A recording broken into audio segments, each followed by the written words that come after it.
It being the hour of 7 o'clock, I will call the meeting to order. I thought I just saw Paul Lowe go Hi. speaking by. Hey, hi, Paul. Hi, Stephen. So let's see. Are there any announcements?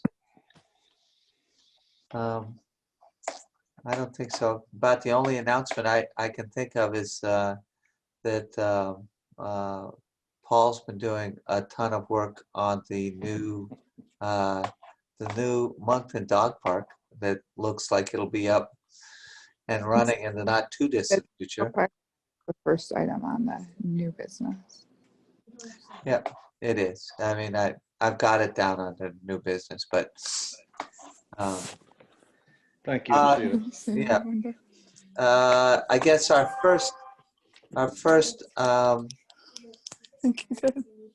geez, McGee's, look at all the people. I know that guy. He goes to yoga in Bristol with me sometimes.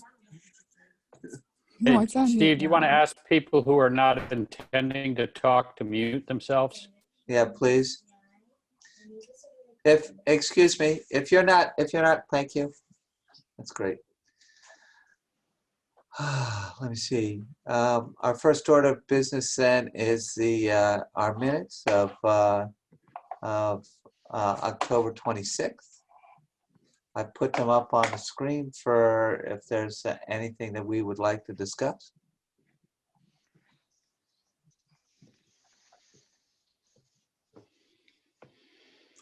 Have you all had a chance to read them? I have, yeah. I have.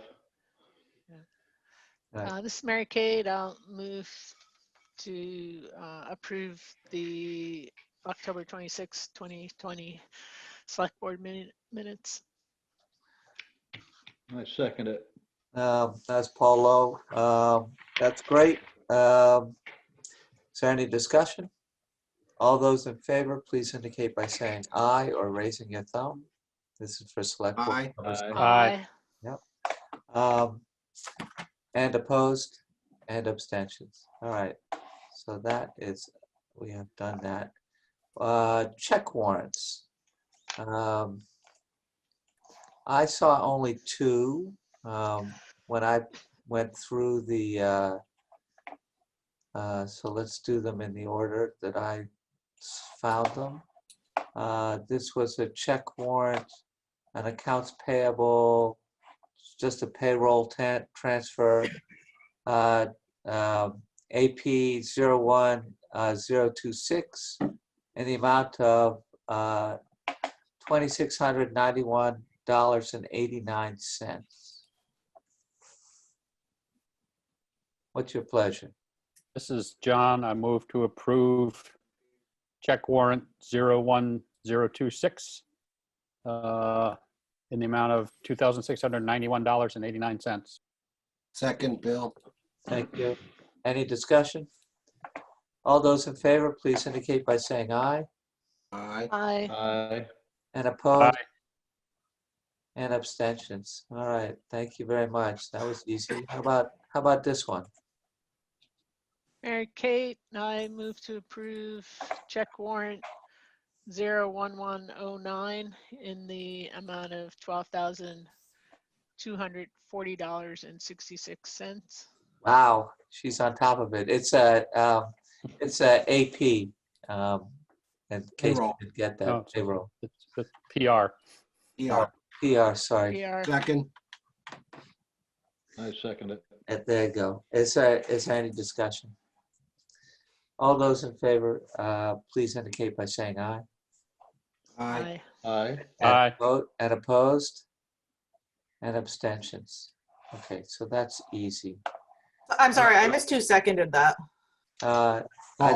Yeah, Paul. We'll let Paul, thank you. that's fine.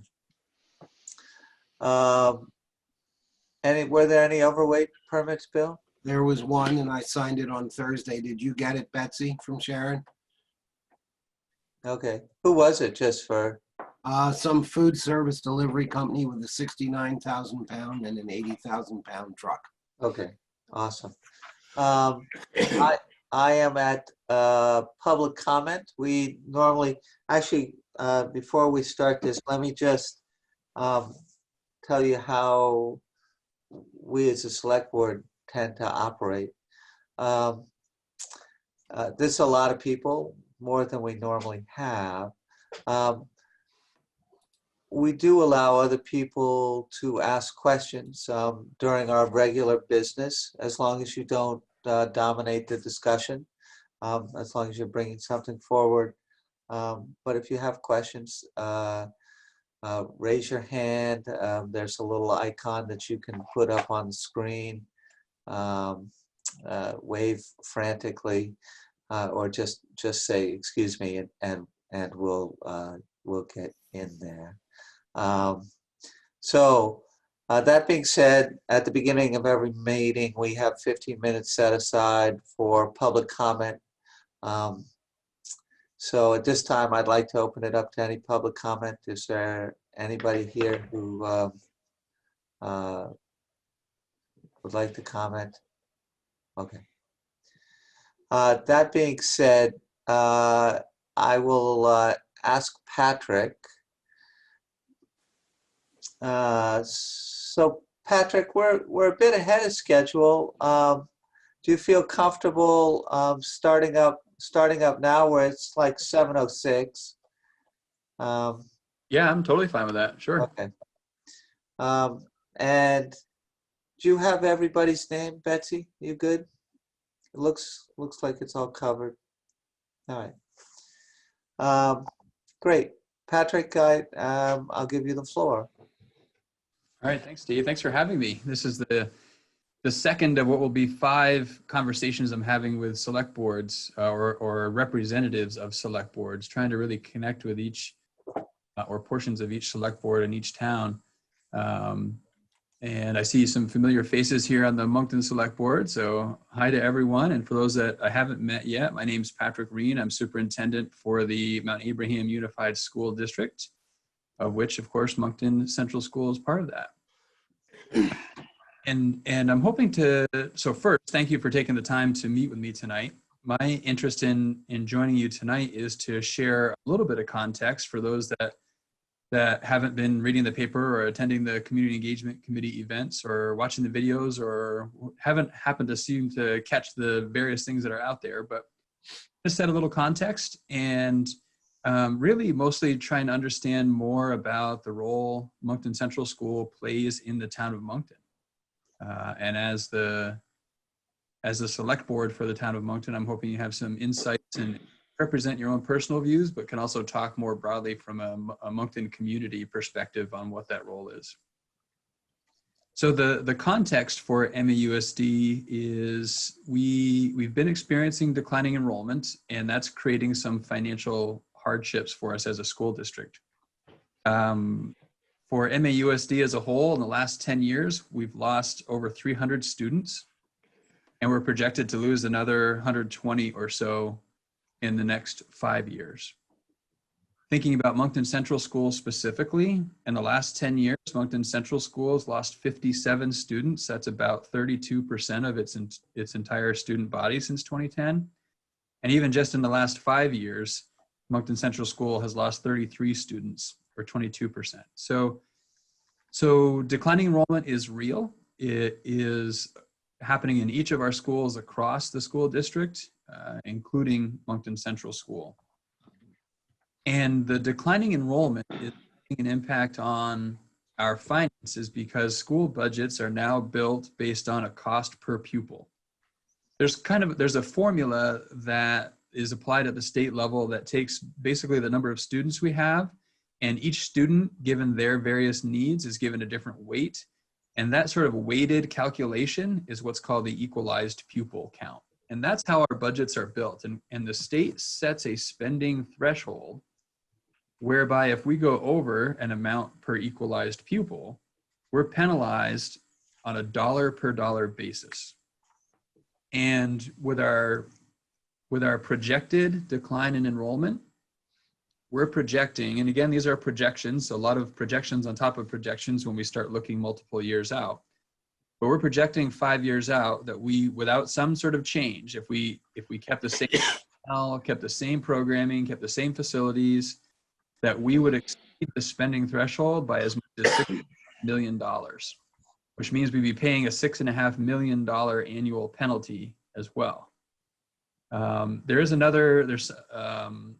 anticipating something that is called the weighting study to take a kind of front and center stage in this next legislative session. If the weighting study moves forward, that would add to that $6.5 million by about another $1.5 million. So that's not a known. There's a lot of uncertainties about exactly what will happen with that.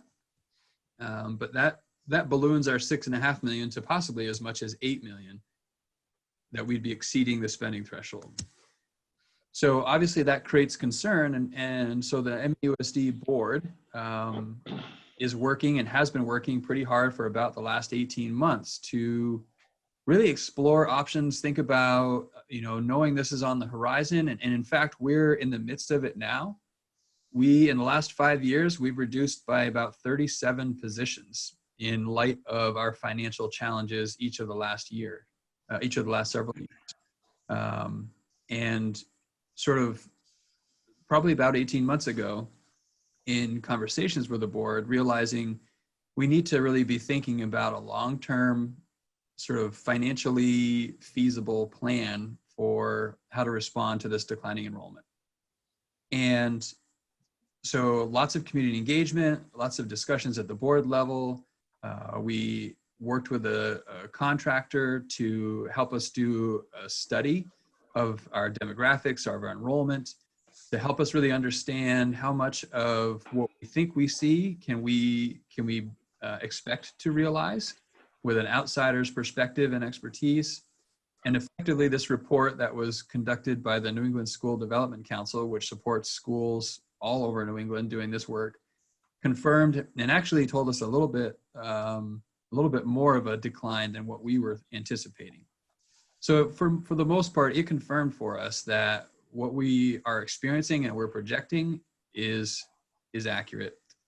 And so as we've been exploring possibilities, one of those possibilities includes the closure of some schools or a school. And as we've been doing some research, in particular, as I've been doing some research on the impact of closing schools, it's become pretty evident to me that closing a school impacts each town differently, depending on the makeup of that town or what makes up the fabric of that town. So part of what I'm trying to do is talk with each select board to understand what is the fabric of each town and what role does in particular, the elementary school in that town play in that fabric, so that as I'm charged by the board in making a recommendation for how we move forward, I can do so with that knowledge. And I can make assumptions based on what I know about each town, and that's helpful to an extent. But talking with people who can represent the town on a broader perspective, that have lived in the town. I happen to have lived now in 3 of the 5. I haven't lived in Moncton yet. We're working with the town, so who knows?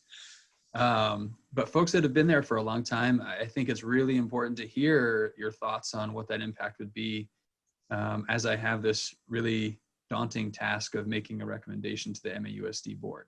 The MAUSD board will act on my recommendation. Either they'll take it or leave it. But at that point, once I've made the recommendation, it's in the board's hands to decide where they go with that recommendation. And what that means is either choose to put something on a ballot that is making a request of a town or towns, or choose not to do that. So from an authority perspective, as superintendent, I can recommend what I think should happen to the board based on lots and lots of factors and the last 18 months of work. The board can decide what goes on a warned ballot. A town would have to vote to close its elementary school. So the only way an elementary school closes, I guess there are 2 ways. One way is, and this is the most likely way, the town where that school sits votes to close it. Another possibility would be that the 5-town electorate could be asked to turn over the authority to close schools to the MAUSD board, in which case the MAUSD board would then have the. That's I think a far less likely scenario. But really, it's up to each town to make their own decision as to what happens with a school. And I have to make the most of whatever's decided. And I think it's my job to help work with the board to make sure that should a vote be put out before a community, that everyone understands what it means to say yes and what it means to say no, knowing that there are many moving parts along the way. So I'm happy to provide more context, answer questions about the context, but mostly I'm curious to hear, as I said, about the role Moncton Central School plays in the community of Moncton.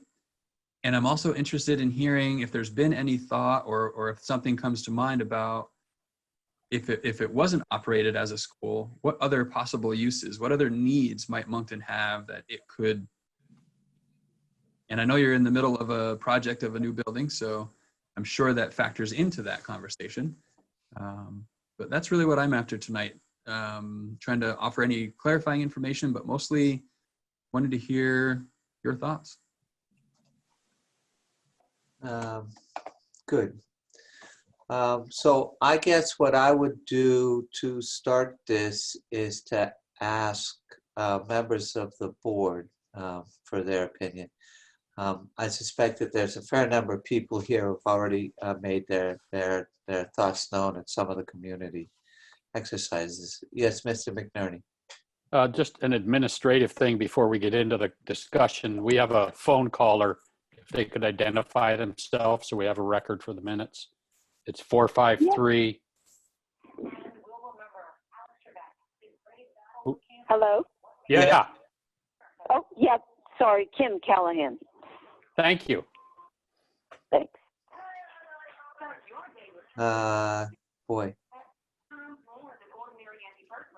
And can we ask? Can you mute yourself as well? If you're not, I can mute it. There you go. Okay. John, go ahead. I just didn't want to sidetrack us too much. I didn't. No, that's fine. So is there a member of the board who would like to take this up first? Sure, I'll jump in. Mary Kate. Okay. You know, I think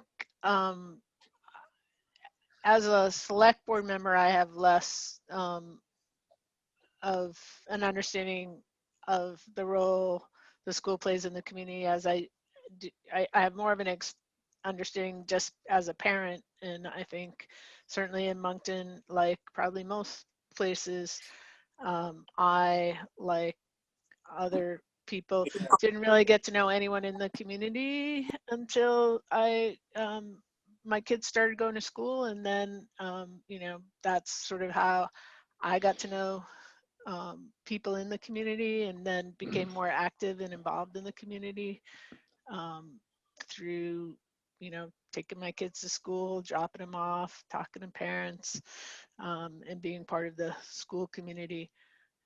Obviously, in terms of what we might use the building for, you know, with our building the new town hall,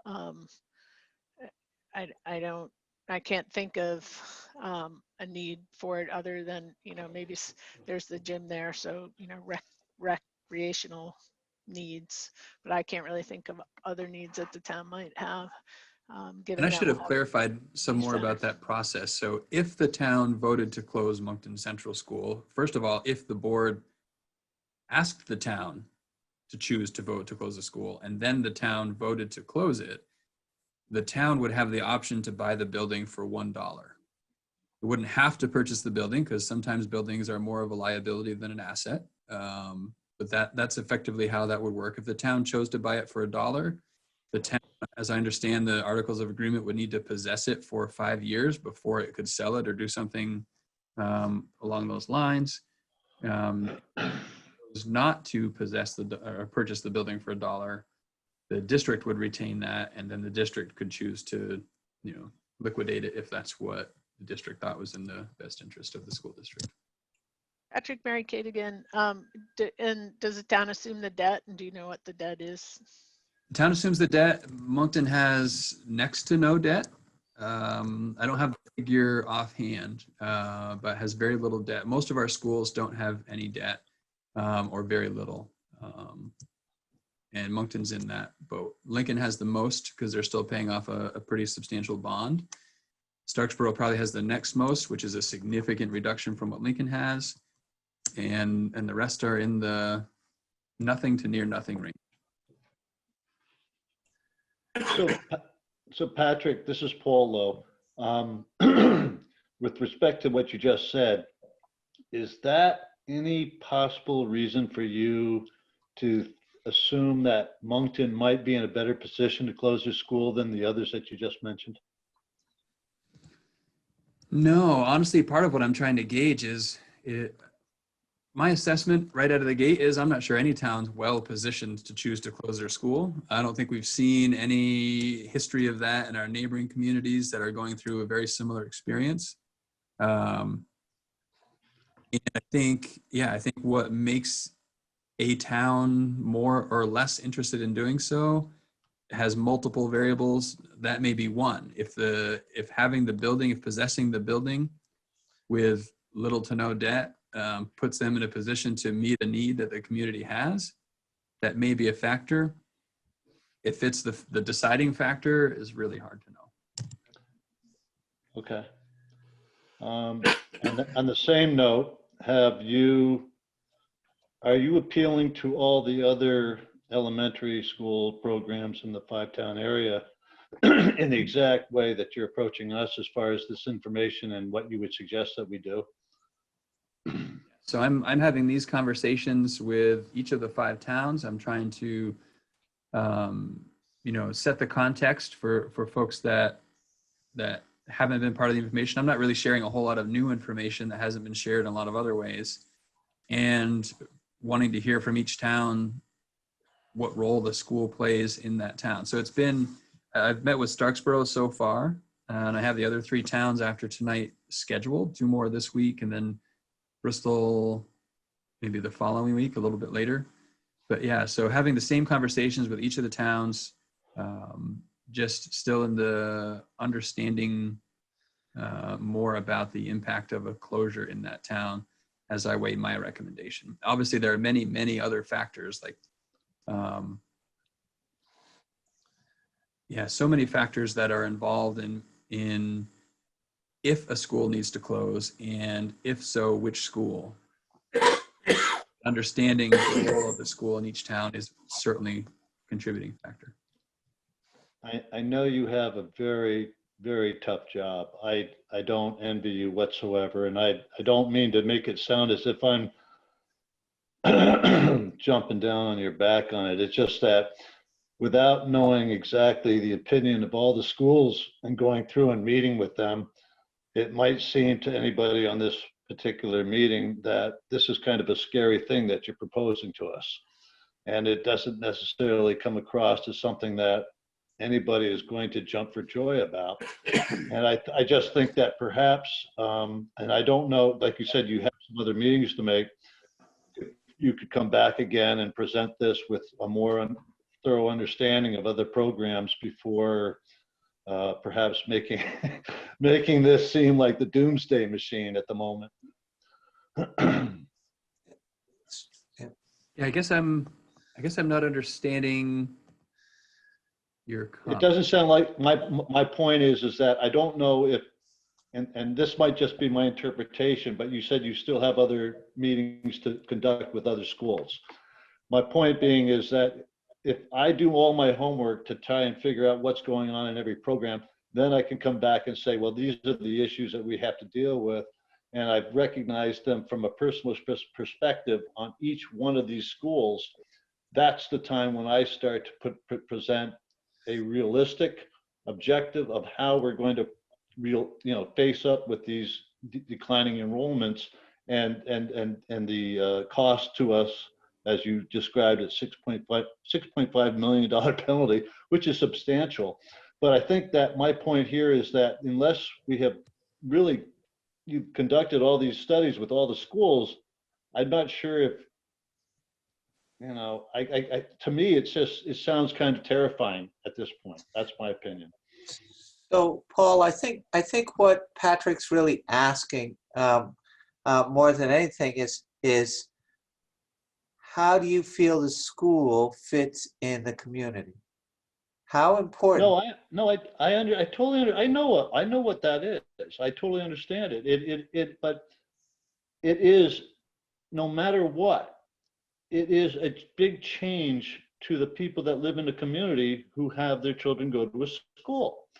And you have to be able to understand their position at the same time and sort of weigh the balance, you know, balance out the needs of all people in all these communities and see who in fact may not necessarily meet up to the financial situation, and then make those hard decisions. That's all. And I think your point is well taken from the perspective of it's terrifying. As the guy who has to stand up at a public meeting in the not too distant future and say, this is what I think we should do, given all factors considered, it's every bit of the word terrifying. And I also know that not acting and not having a plan can mean some really bad things for our kids. So it's terrifying. I understand that. Yes.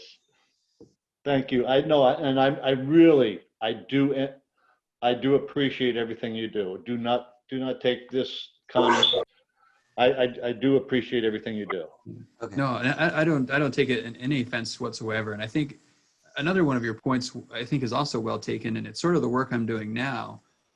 I feel I need to really understand what I'm going to be recommending to the board from a lot of different perspectives, and I'm gaining some of those perspectives in the conversation tonight, so that I can come to the board with a lot of details and talk about the impact to various programs and the impact to each town, and try to really make a very thorough presentation that of course is going to get reaction. I came to grips with the reality a while back that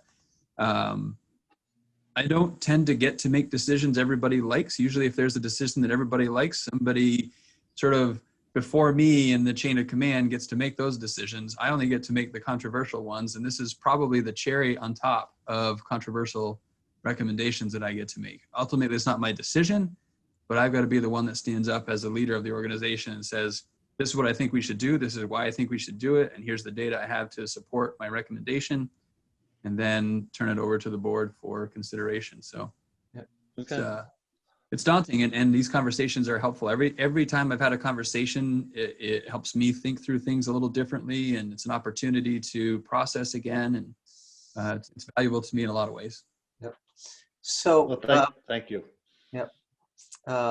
So Patrick, as you know, I was on the Act 26 committee.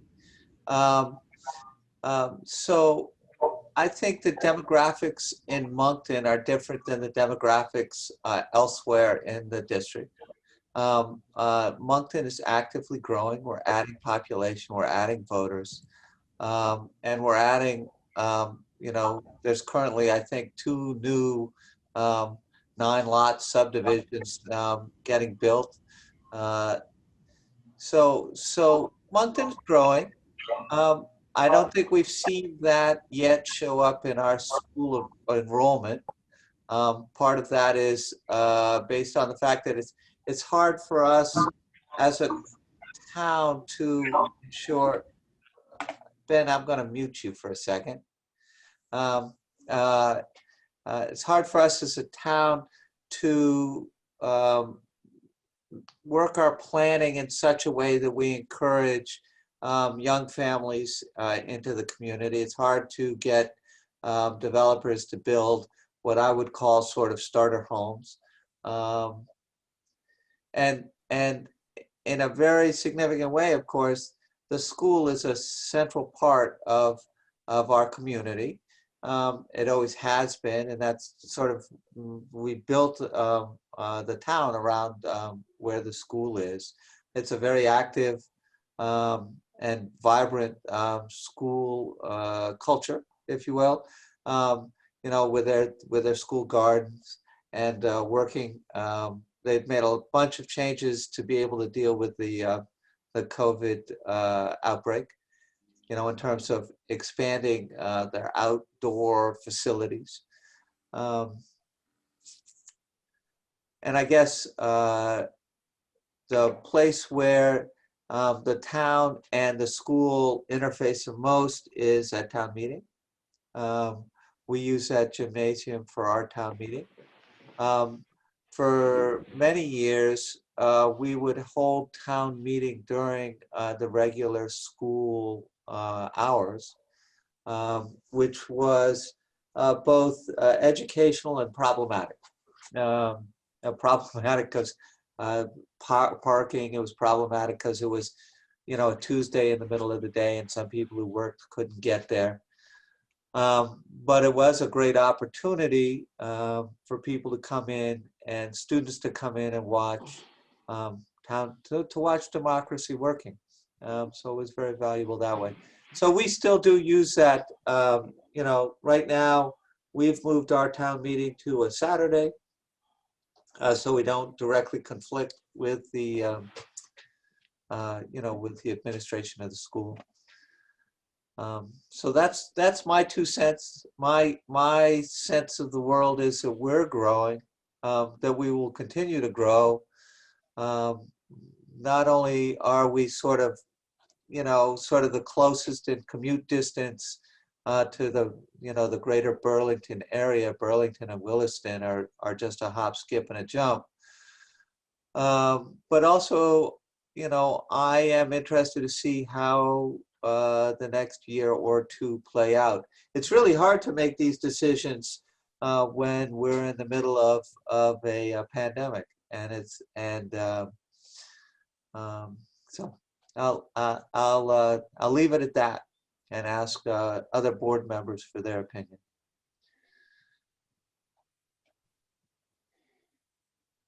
Bill, I can't hear you. I would agree a lot with what Mary Kate said. When we moved here, we didn't have kids. We had them shortly thereafter. And it was probably how we met about 75 to 80% of the people we now know in this town, because we all had kids in school together. Now our kids are out of school and I don't have that contact anymore, but I think it's very important for all the new young families coming in.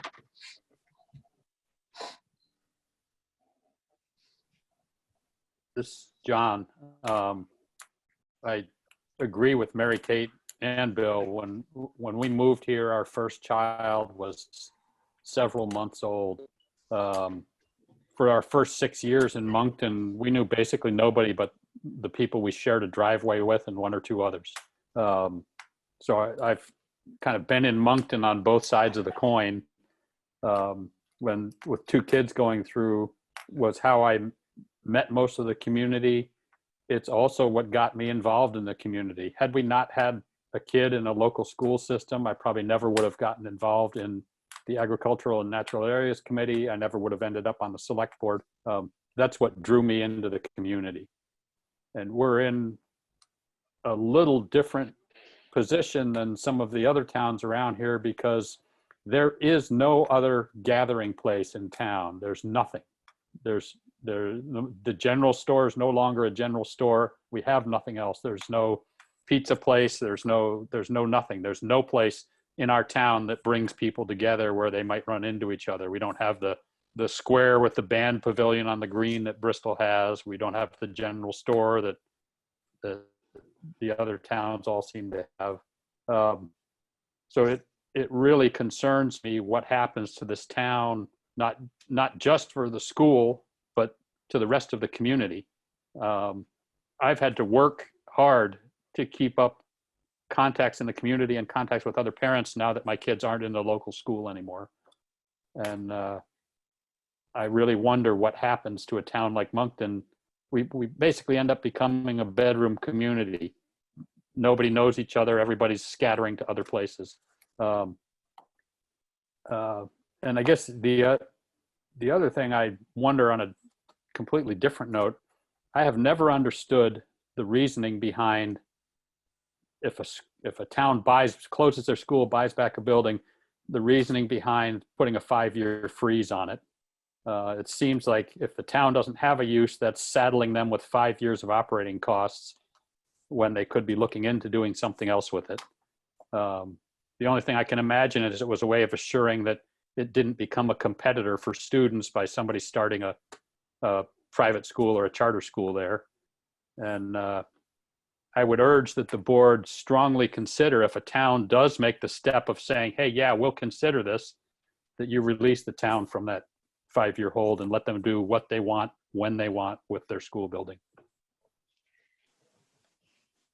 And I'd have to check and see, I'd have to look at the articles of agreement again to see, there are certain articles that the board has authority to change. And there's one article in particular, it's Article 10, that basically lists all of the articles that can only be changed by a vote of the electorate. So we would just have to see if that were the case, how what the mechanism would be to make that change. And if it is one that takes a vote of the 5 towns, my bet is that if somebody stepped forward and said we'd do this, the other towns would be overjoyed if it meant they didn't have to close theirs and they'd jump on it. I'm not saying it's a deal I would take. I would still not vote to close our school, but it might be something to consider. And then the other thing to consider is if a town's going to close its school, would the school consider some other kind of inducement, like we'll run the activities bus year round to your town since you don't have any local school presence? Are there things we could do to make it easier on people? If they end up not having a school in their local community. So Patrick, I also have I have a comment and a question. My comment has to do my personal interface with the school has been through the mentoring program. I was a mentor there for a couple of 3 years, and it was an amazing experience. Spent inordinate amounts of time in the library with this a young student. The second was, what are the options for towns? I mean, if you got to a place where you were recommending that the Moncton Central School, or that you would recommend to the board, the school board, and the school board would ask the select board to put it on the warning to close Moncton Central School. Could we, as a school, consider leaving Mount Abe Union School District and joining another school district? How does that sugar? I think anything's possible. It's a matter of what are the steps that would be required to make that happen and how feasible is that. So I would say it's possible. I think,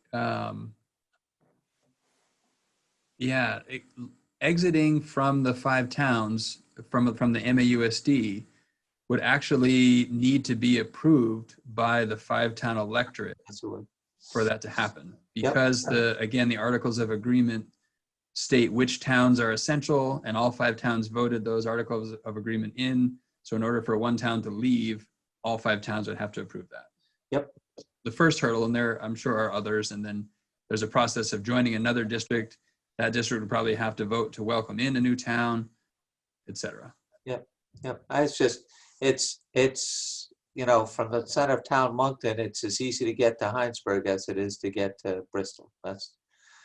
Or Virgins. Yeah, or Virgins. Okay. Are there any more questions or comments from members of the board?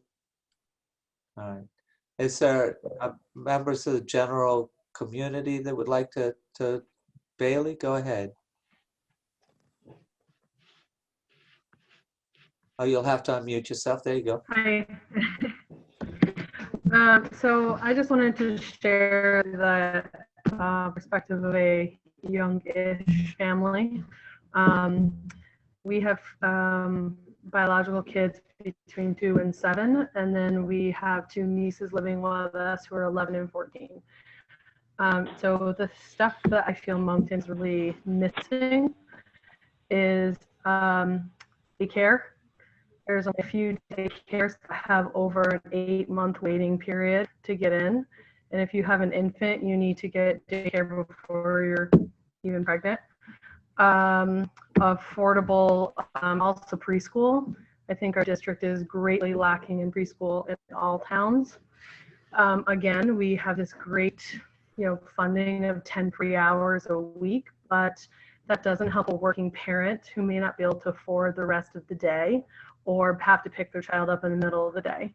And that's what a lot of places are kind of offering. So that's a real hurdle for young families. And then just affordable housing in general in this town and in the area. But we really have no rentals to speak of. And this is, like Steve had said, the schools are only large gathering place. It's our only potential to access to public transportation with a park and ride. And then it's also the only playground in town that's public. There used to be one rec field, but that has been taken down since then. So if anyone wants to go play in town, that's a place to go. So I feel like it really is an integral part of our community. And I also feel like there's things that we could do to make it even better by including preschool, by looking at things within that building. If we were to shift uses of other buildings in our district around, that might be a possibility. Thank you. Thank you, Bailey. Is there anybody else?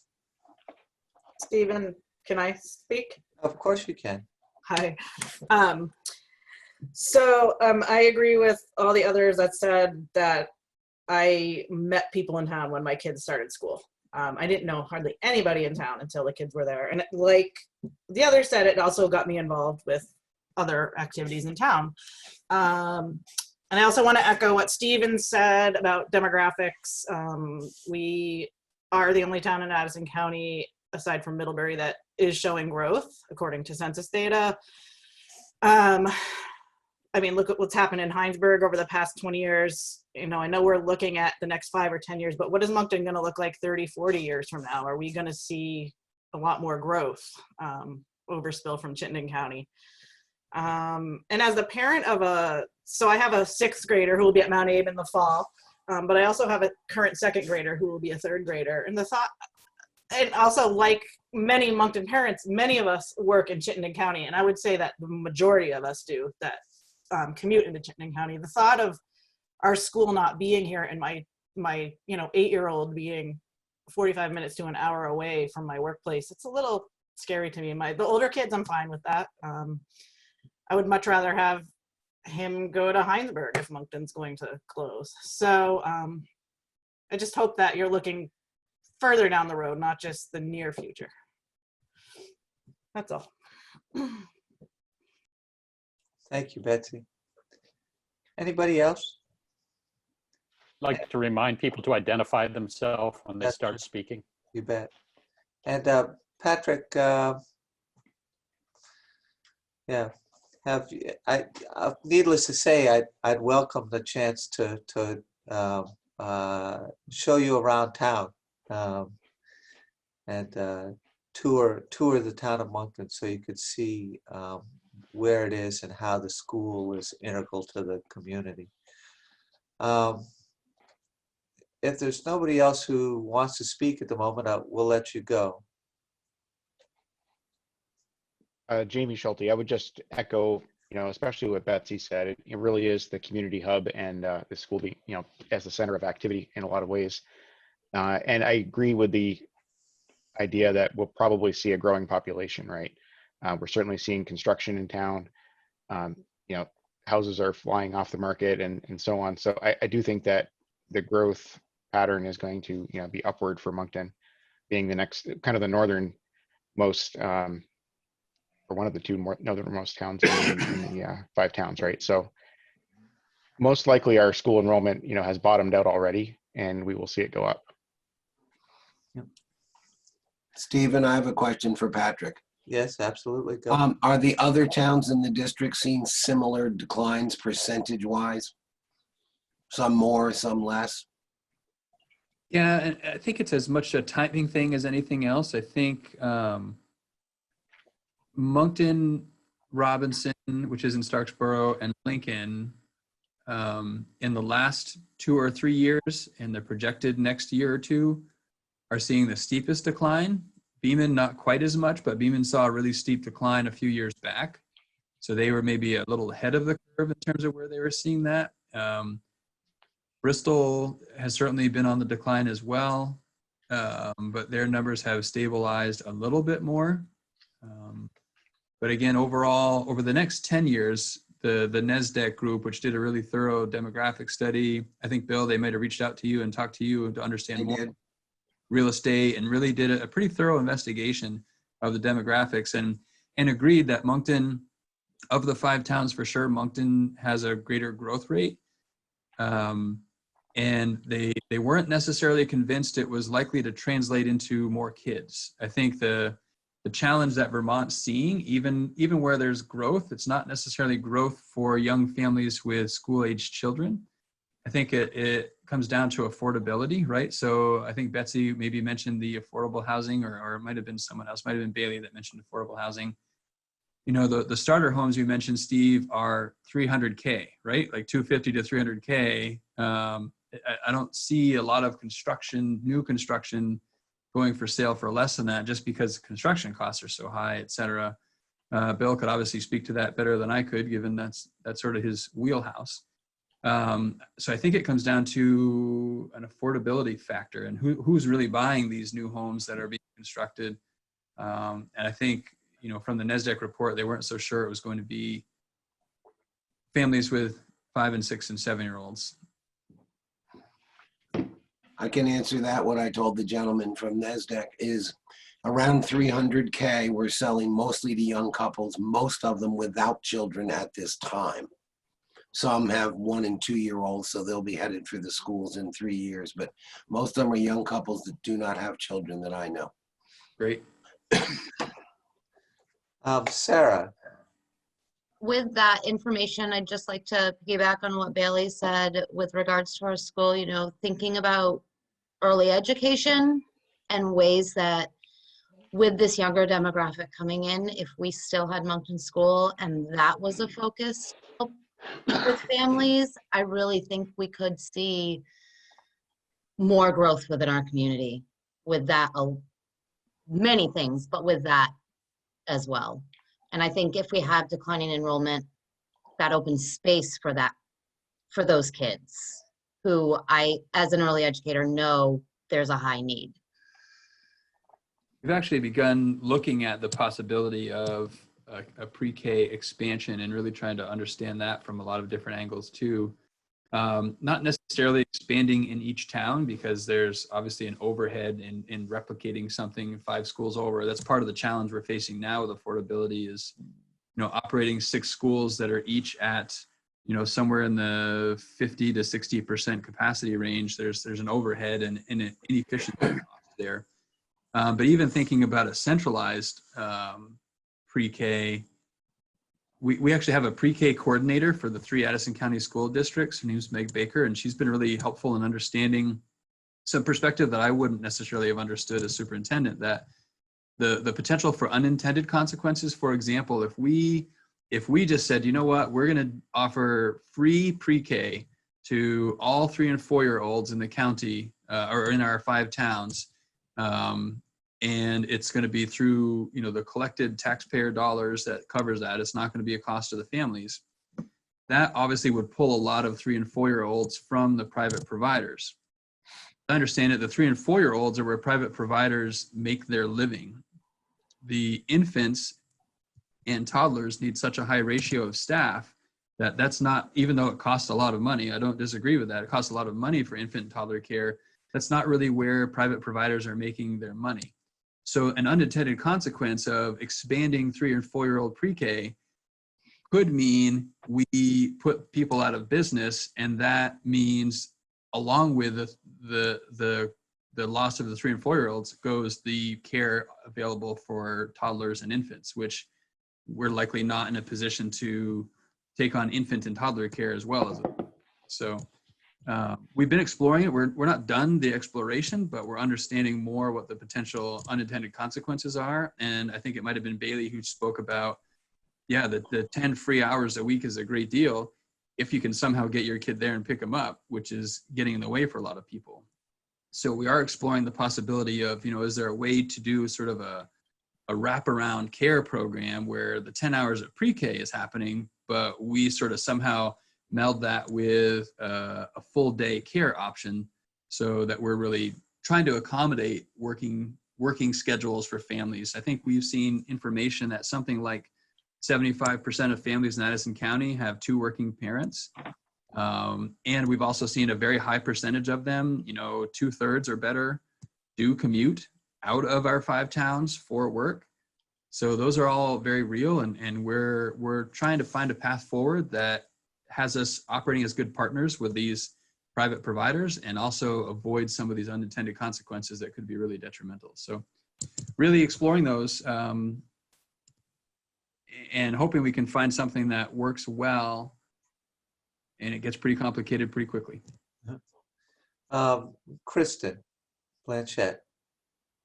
Yeah, hi. Thanks, Stephen. I put in the chat for people who can see that that a link to a page on the MAUSD site, which has a lot of it has the NASDAQ report. It has a lot of information on that. If you scroll to the bottom of that page about the discussions that have been happening in the community about all this and other information.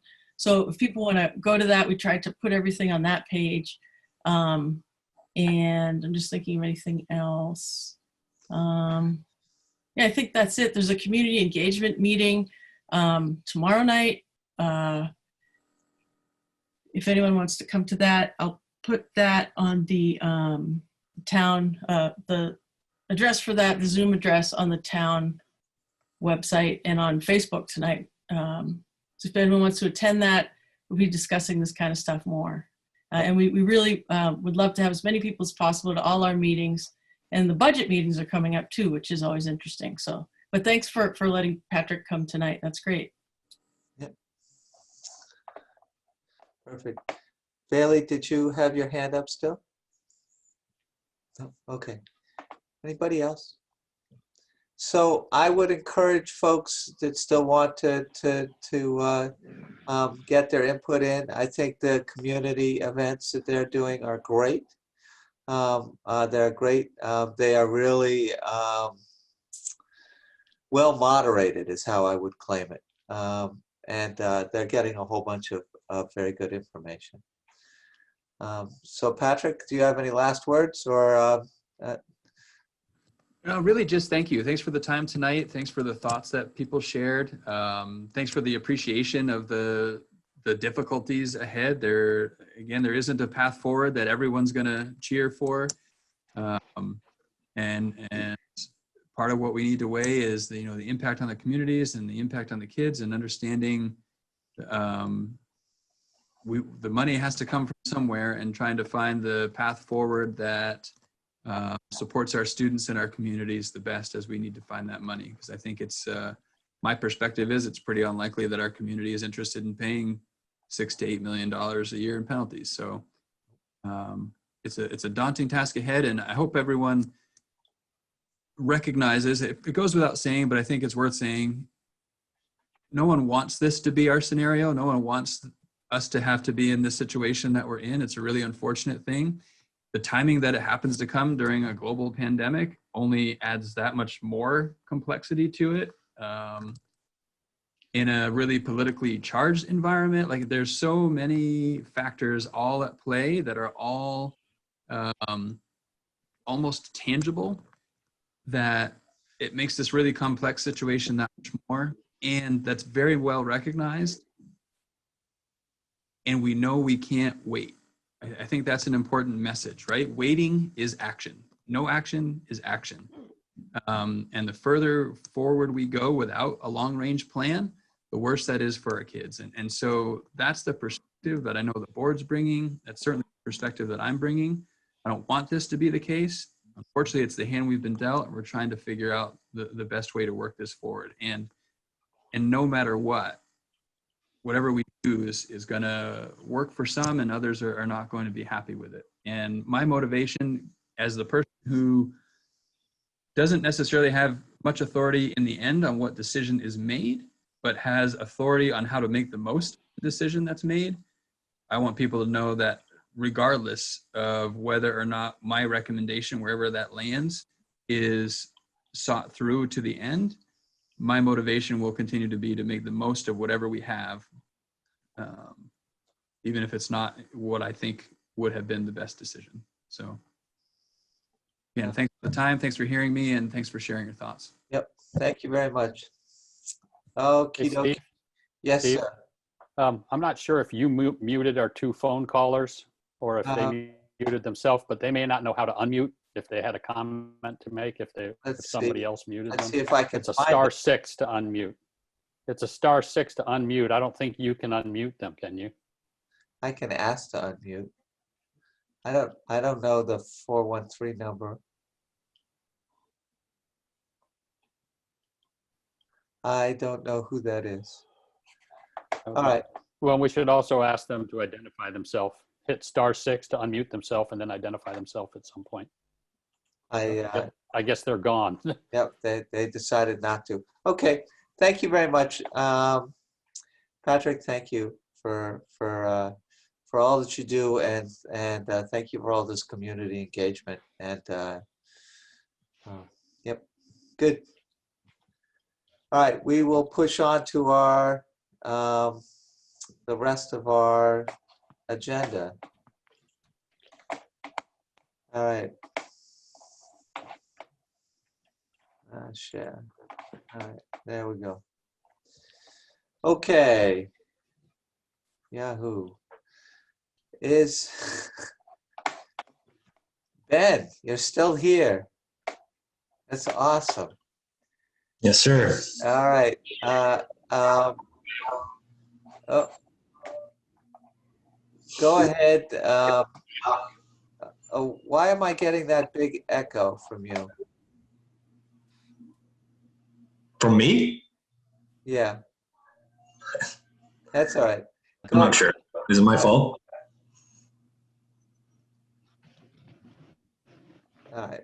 So, Ben, I think our first question was about the equipment purchase grant. Yep.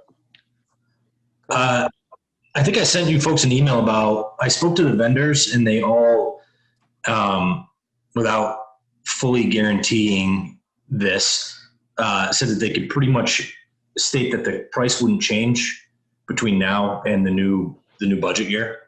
So I don't know if you want to, I assume you want to table that until the new budget year. I think there were some questions. Paul, you had some questions? Yeah, Ben, I was just curious. Okay, so you see it in advantage of this equipment. What did we do in the past when we didn't have, without this option? We either put straw down by hand or we rented a unit. This year we rented a unit. I can't give you an approximate cost, but it's considerable. This was an unexpected grant that the state gave to our region of Vermont. And they basically give you, I think it was 8 different choices to choose from for equipment. And there were only 2 that were really relevant to us anyway. And this is the one that we have historically used and rented. So the other one being a screen to reuse erosion stone, which we're not really in a position to be doing and stockpiling at this point. I mean, I think it's a great idea down the road, but we're not really set up for that now. So this is the mulcher is the only thing that we currently use that we don't have. And this grant will pay for roughly 6/7 of the cost. How much? It's so it's an 80% match. So the total cost is like $7,700 or something along those lines, $7,750, I believe. And so our cut comes to $1,600 or roughly that. I have the numbers at my office, but it's No, that's fine. I guess you know with all equipment, both you and I know we have to constantly fix our equipment over a period of time, and with that value, it sounds pretty good. But at the same time, we sometimes chase these old, these Is this a secondhand machine that you're looking at buying, or is this a brand new machine? Well, we did get, so we had 3 quotes because the new purchase policy says anything over $5,000 has to be quoted and go before the board.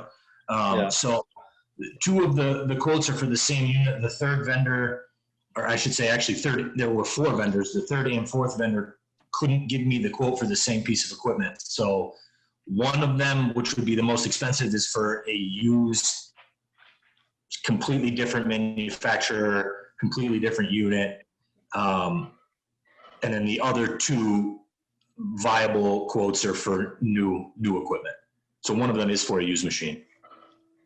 Okay. Well, I guess my point would be, are you comfortable in buying the equipment, even with this grant, in that the maintenance costs aren't going to like eat us up? I mean, I personally never owned one. I don't know the actual maintenance cost of a mulcher. I know that it's a 13 horse motor with a set of blades on it, similar to a chipper drum, and a hose that shoots the straw out. I don't think it's a huge amount of maintenance. So I mean, I guess I can't definitively give you an answer. I don't see it costing money, but.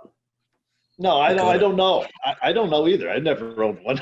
I just thought that I would ask the question because if it turns out that we get this machine, even at the value, and we're chasing it down for a couple grand over the 2 or 3 years after using it,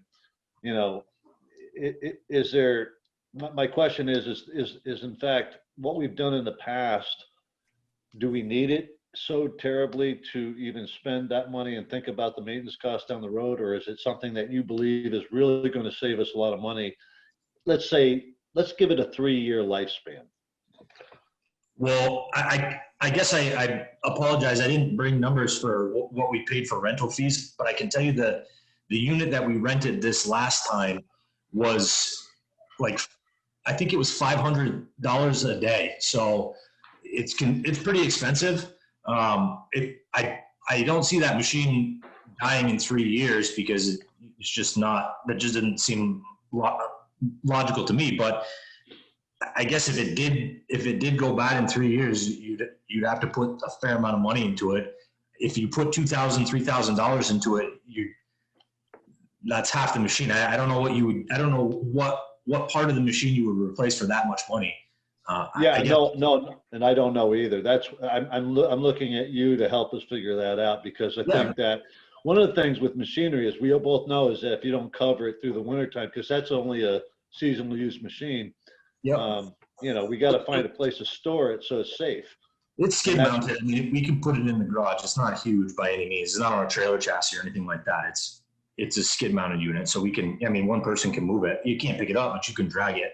So we can put it under cover. That's no big deal. I just think for efficiency's sake, so now we have no choice but to cover a ditch that we dig. So we either have to seed and straw, put a straw mat, or use erosion stone on a ditch that we dig. I mean, there's no exceptions. You just have to do it. So go ahead.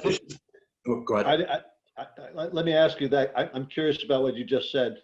I mean, I live right on the border of Shalat as well as Stephen Pilcher, and Junior goes through and ditches, and he's not doing that. So what is he doing that we're doing right and he's doing wrong? What's the deal with that? Well, I mean, I'm not going to talk bad about Junior, but I can tell you that, as I said before, any ditch that we dig has to be covered with either seed and mulch, a straw mat, or erosion stone. You cannot leave disturbed ground anymore. You just can't do it. So was it done with stone before? Is that it? I mean, and now we're using grass because it's cheaper. Well, we're obligated to use stone under certain grades. So anything over an 8% grade has to have erosion stone, but you're talking a huge expense for not a lot of coverage. So it's easier to do this, and you can cover a lot more area with a machine like this than you can trying to straw mat something, and then you got to have 3 people there instead of just 2 or whatever that may be. So as I say, from an efficiency standpoint, we wouldn't have to, now we have to coordinate all ditching jobs so we can rent a machine for a day or 2 and then go out within our the time period that we have to cover the ditch. So you have to schedule everything to make sure that you can rent a unit within that time period. So I guess that's my my thought process is now if you dig a ditch that's 50 feet long and you can do it in an hour, if we own the machine, we can then go and cover it and be in compliance that same day. Yep. Okay. Rather Thank than you. lining everything up. Thank you. That's good to know. Yeah. So actually, I mean, given what I've heard, I'm ready to move on this unit. I don't know if the rest of the board is or not. Mary Kate, I am, my only question is, you know, in terms of our budget, does it matter, Ben, whether we do it this year or wait till the next budget year? It's not, we didn't budget. Oh, sorry.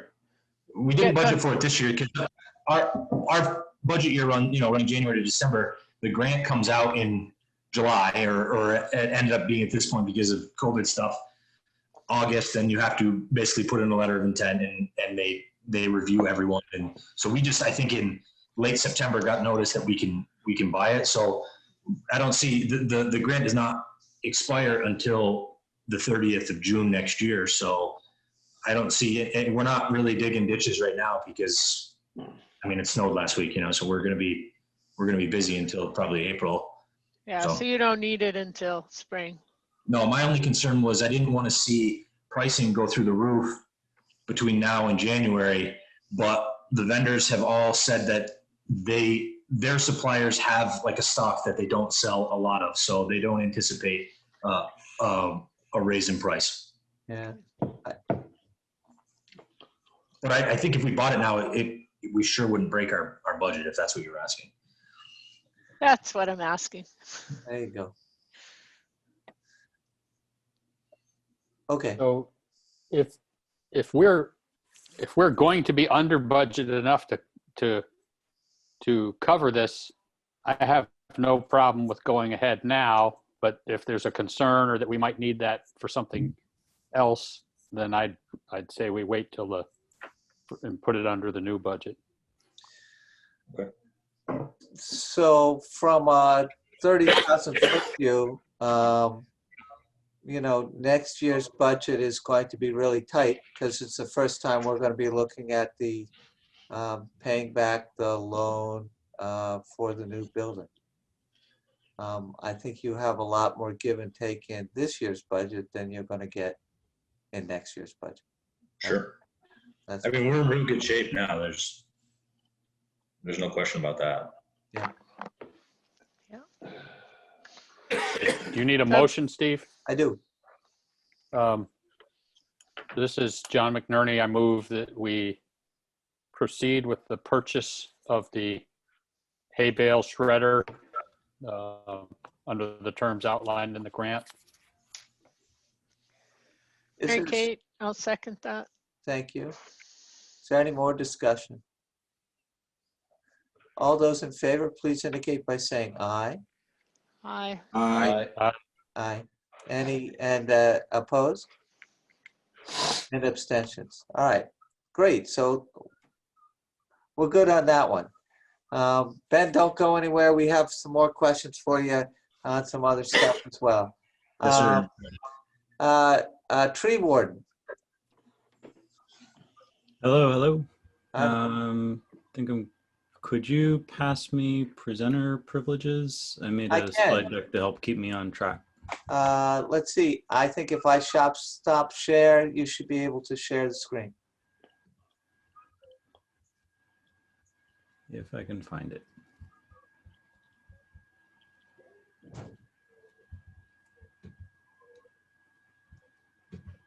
It should be right at the bottom of your screen.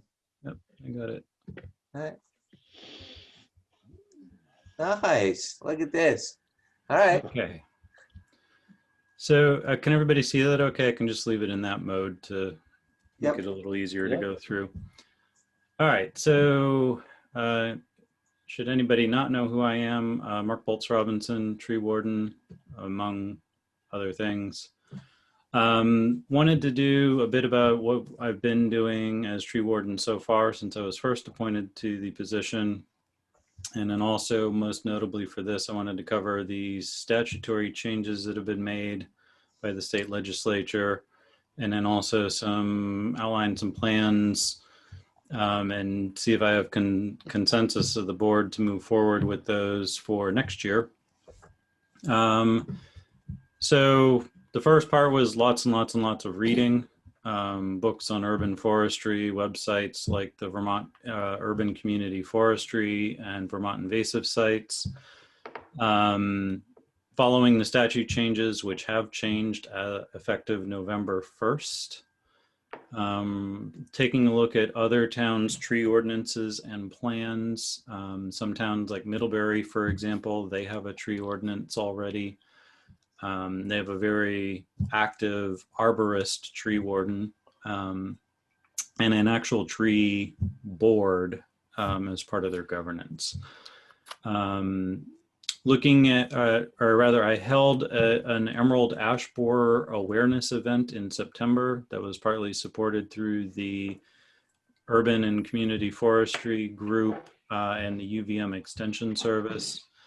That was both a web-based Zoom meeting, virtual event on a Thursday evening, as well as an in-public event on a Saturday afternoon with social distancing, mask wearing, and hand sanitizer to actually do a walk through Morse Park, identify ash trees, and talk about EAB and the challenges behind that. I don't want to turn this deck in our presentation into just an EAB awareness thing, so I'll forego that, but if you have questions about it, you can always email me. For that week of awareness, I also contacted and was given permission by the landowners of the Little Hogback Community Forest, as well as the Nature Conservancy group that members that manage Raven Ridge Natural Area to post awareness posters and other information there at each of those two locations. And so far this year, I've authorized the removal of several deceased or diseased trees within the town rights of way. So the tree warden statutes by which I can do those things have had a lot of challenges. The first was that the statutes, which hadn't been updated since 1964, they say shade tree and public way, for example, but there's no definition legally or otherwise as to what that is. And so there's other issues of clarity, and the lawsuit in Ferrisburg as an example. So the state legislature for, I think, a while now has been working on revisions to all of the tree warden statutes. So in 2020, they made some changes. So now the select board can appoint a non-resident tree warden now, in addition to appointing somebody from the town. So they added that little piece to who you can appoint. And of course, you must appoint a tree warden.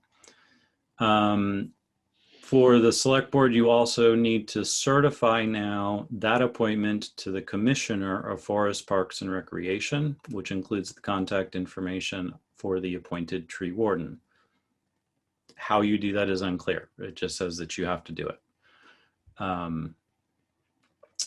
So the bigger changes, though, is they added definitions, making it clear that public way means any town right-of-way, and a public place is any municipal property, including a municipal park, recreation area, or municipal building.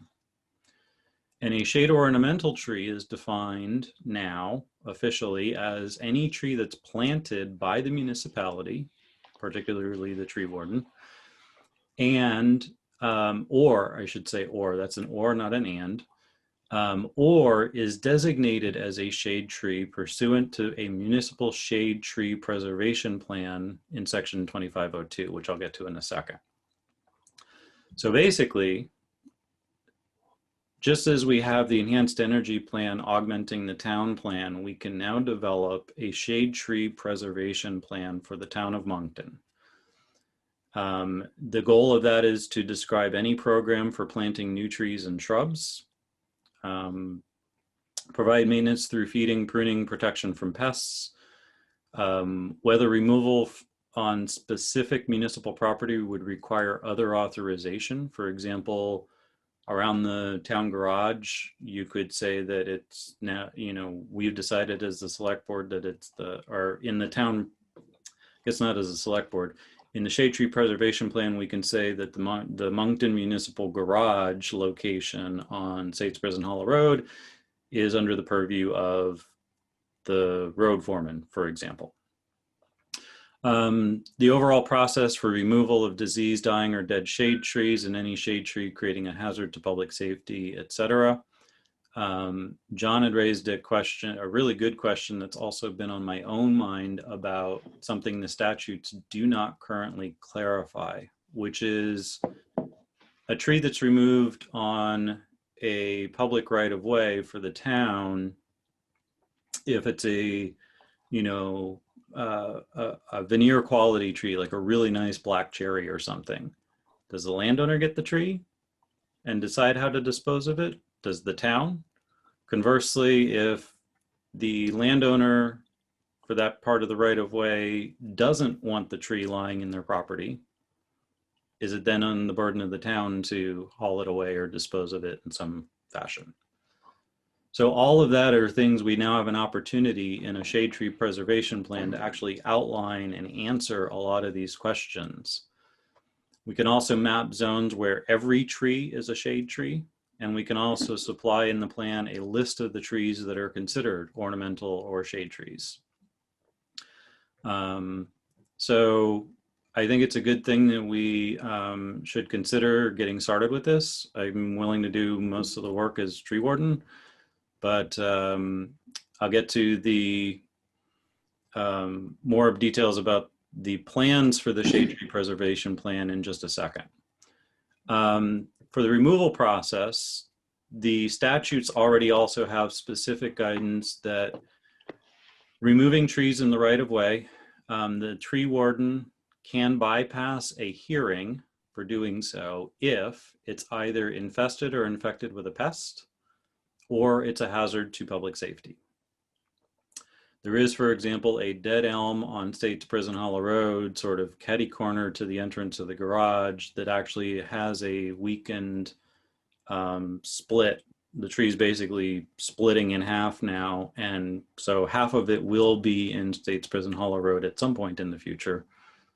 Public safety hazard, we'll need to consider its removal. Any other removal, if a tree's healthy, it's not infested, it's considered a shade tree, then we need to post public notice of the intent to cut or remove in 2 conspicuous locations in the municipality for a minimum of 15 days. Anybody who objects, if they see the notice and want to appeal it, they have to do so in writing to the select board, which then in turn has to notify me, and we have to hold a hearing for public comment within 10 business days of the notice of somebody appealing. So. Hey, Mark, can I ask just a quick process question? Sure. Generally, you're having the road crew do this removal, or are you doing it?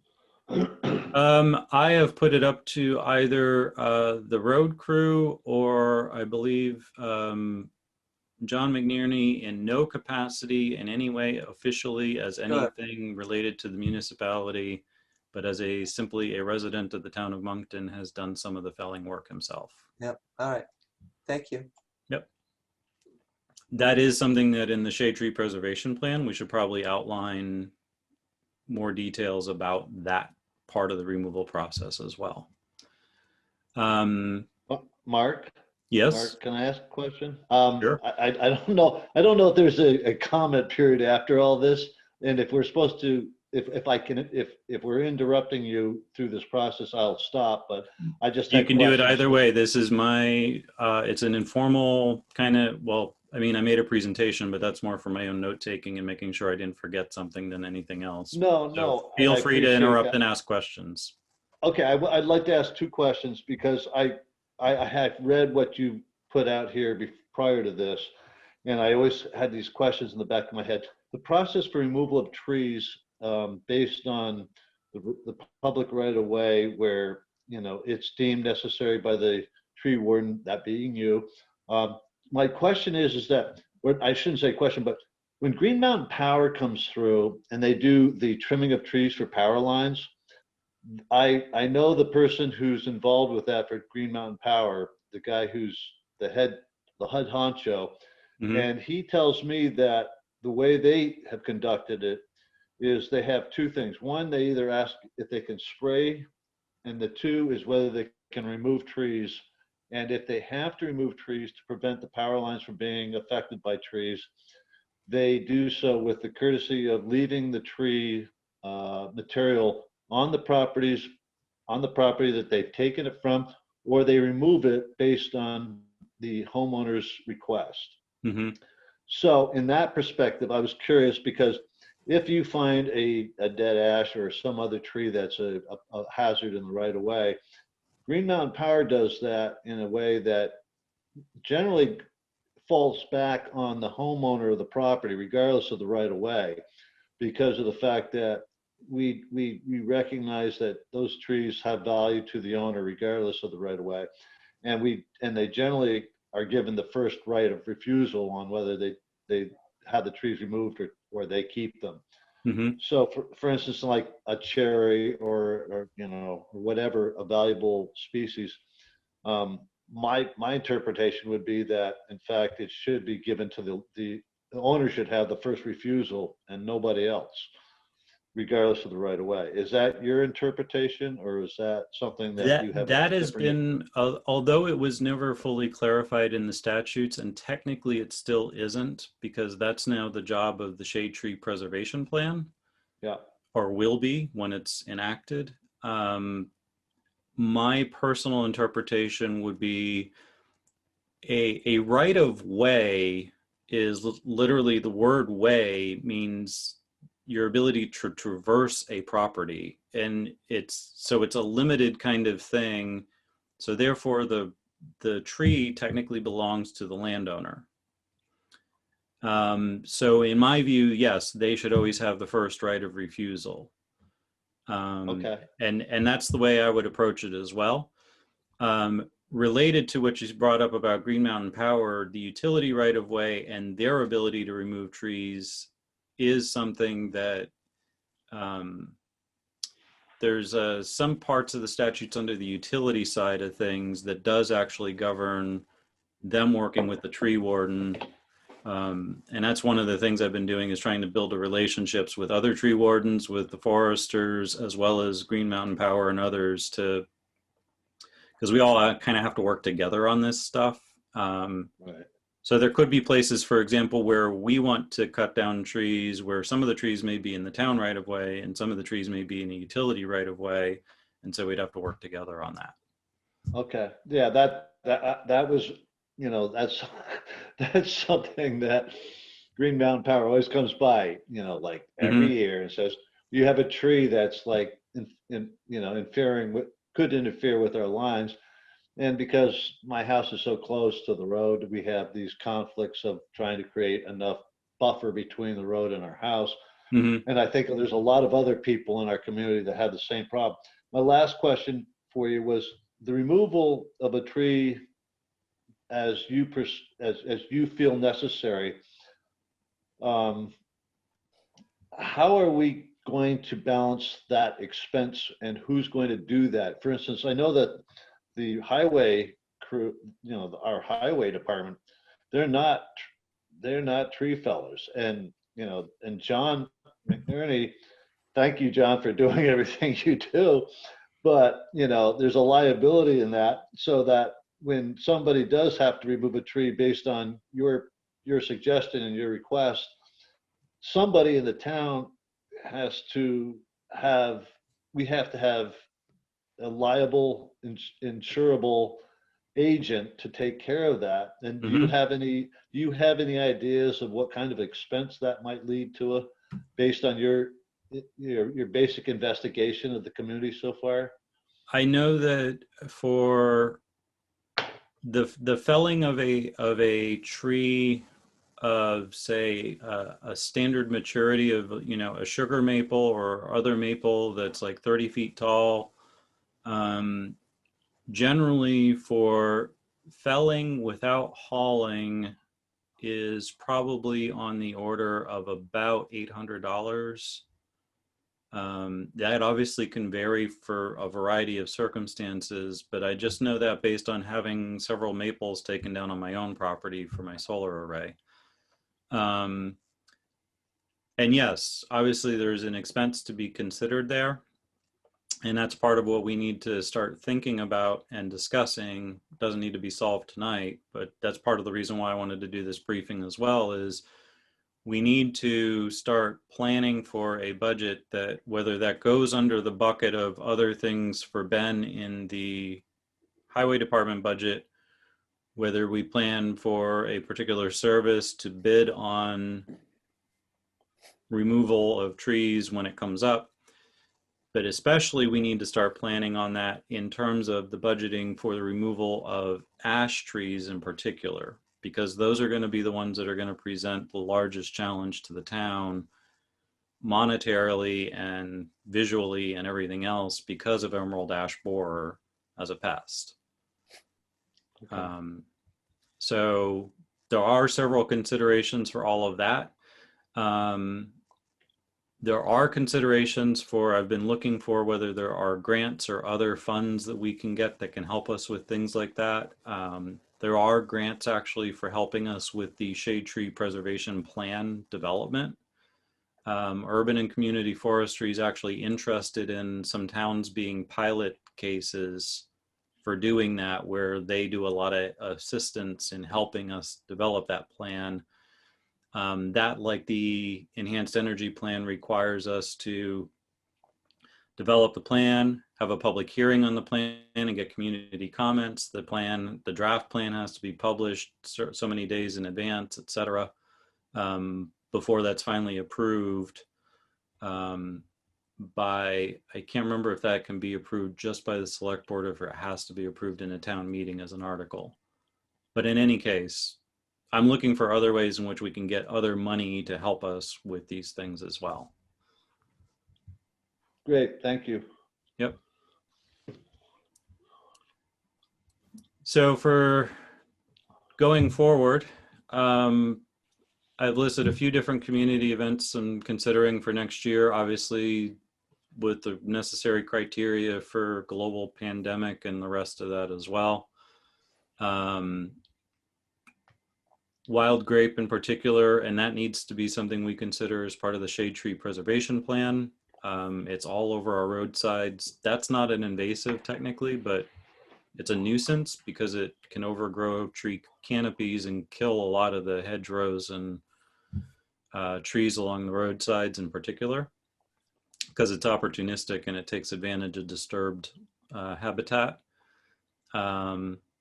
So that's a challenge. You can actually also see it on States Prison Hollow further east, I think before you get to Tyler Bridge. As you're coming down the hill into town, there's like a guy wire for a utility pole that's completely overgrown with wild grape. And I don't know if the Green Mountain Power realizes just how much weight that level of growth of wild grape actually can be.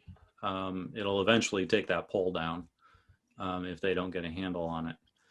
Emerald ash borer, Arbor Day event, and possibly training with things like the iNaturalist app.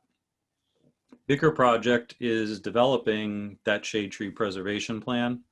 That will be something obviously that will require coordinating with multiple committees in town. Recreation, for example, because we need to decide collectively, does rec field and Morse Park, you know, do the tree management of that fall under shade tree preservation? Do we split the assignment of that? How does that work? What areas would align with conservation? Obviously the Town Forest Committee, ANAC, and so on. Planning Commission, I did bring up for the new UPD that I wanted to make sure that the newer draft of that included things about for new developments, when such a shade tree preservation plan is enacted, that new developments obviously take that into account in developing what kind of trees get planted for the roads of any new developments and things like that. And obviously leveraging the values mapping event that's coming up, and the town plan and the UPD as guidance for what goes in the shade tree preservation plan. Related to that is doing a tree inventory and a canopy study. Tree inventories, there's actually two. There, you can do a general public tree inventory and a roadside ash inventory. I've started the roadside ash inventory already. I had training in it last year. Basically the state provides access through an app on your tablet or smartphone. You can go around and take pictures of the trees, mark them on a map and stuff, and that data gets loaded into a massive geolocation database thingy at the Agency of Natural Resources, and then I can ask them to export just the town of Moncton data as a map of where all the ash trees are in town, or whenever we get to it, all of the general public trees that we consider shade or ornamental trees. In particular, I'm thinking that not for obviously every single tree that's in a public right of way, that would be crazy. But what would be useful is, we know, like when you drive down some of the dirt roads in town and stuff, there are some of those massive old like field marker maples and oaks and stuff that are just gorgeous, huge trees that I think everybody appreciates as like, wow, this is a majestic thing.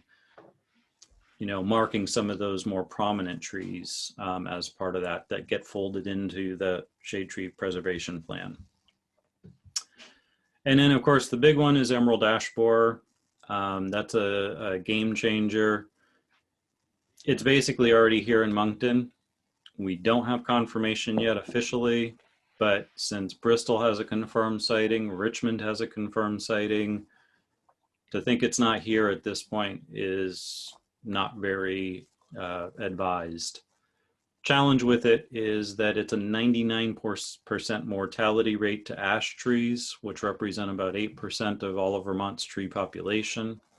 It was first brought or noticed in Vermont in 2018 from Michigan in 2002. Primary source of its migration from Michigan to here in that time frame, definitely not on its own. It's a bug that only travels about a couple miles a year. This is very much more something that part of what we need to do is work on continuing education plans, community events each year, flyers, handouts, etc., to remind people to not move firewood. Firewood here has to stay here. Don't bring firewood in from other places. That's how these pests spread. So slowing the spread as much as possible. And that's partly through, there's a whole bunch of educational things that go with that. By then slowing the spread, we can slow the removal rate necessary for the trees that end up posing a hazard and would need to be removed. So we can distribute that cost over a larger period of time rather than having this big spike in, it's 2022, all the ash trees in town are dead and about to fall down. Now what do we do? So that's the plan, or plans, and what I've been up to, and wanted to know what your thoughts were on getting started with a shade tree preservation plan. Mark, Mary Kate, I was wondering if you could share your slideshow. This is great. I can, yes, I'm more than happy to. I will PDF this and send it as soon as we're done this evening to the select board. Yep. Thank you. And I will also include the Act 171 as enacted PDF, which is all the changes to the tree warden statutes. I did check the actual state site at legislature.vermont.gov, and it's not, their actual statutes online is not yet updated to the changes that have been made, which went into effect on November 1st. Yeah, So I'll thanks. send that as well. Yeah, that would be very, very important to have. Well, the legislature makes laws, but it's really the executive branch that really works on implementation. But you know, they create the rules, and the rules is what we really end up following. But that's fine. It's all good. Stunning. We've never had a tree warden pick this up and work so hard at it. It is pretty amazing. Of course, I think the EAB stuff and trying to budget for it that's certainly something we need to do in the short term. And shade tree preservation plan, I don't know. I'd have to guess I'd hear from the rest of the board.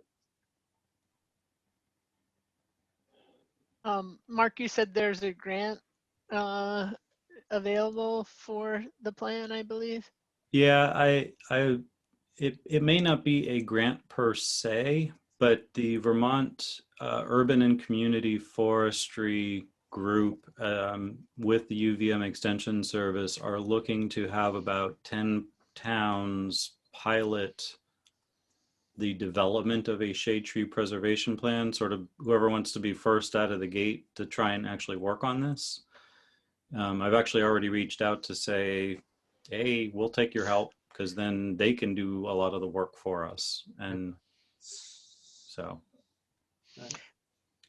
but before I moved forward with that, I kind of wanted to make sure I updated you guys on why this is a thing now, because of the statute changes and all the rest of it. And should we do this?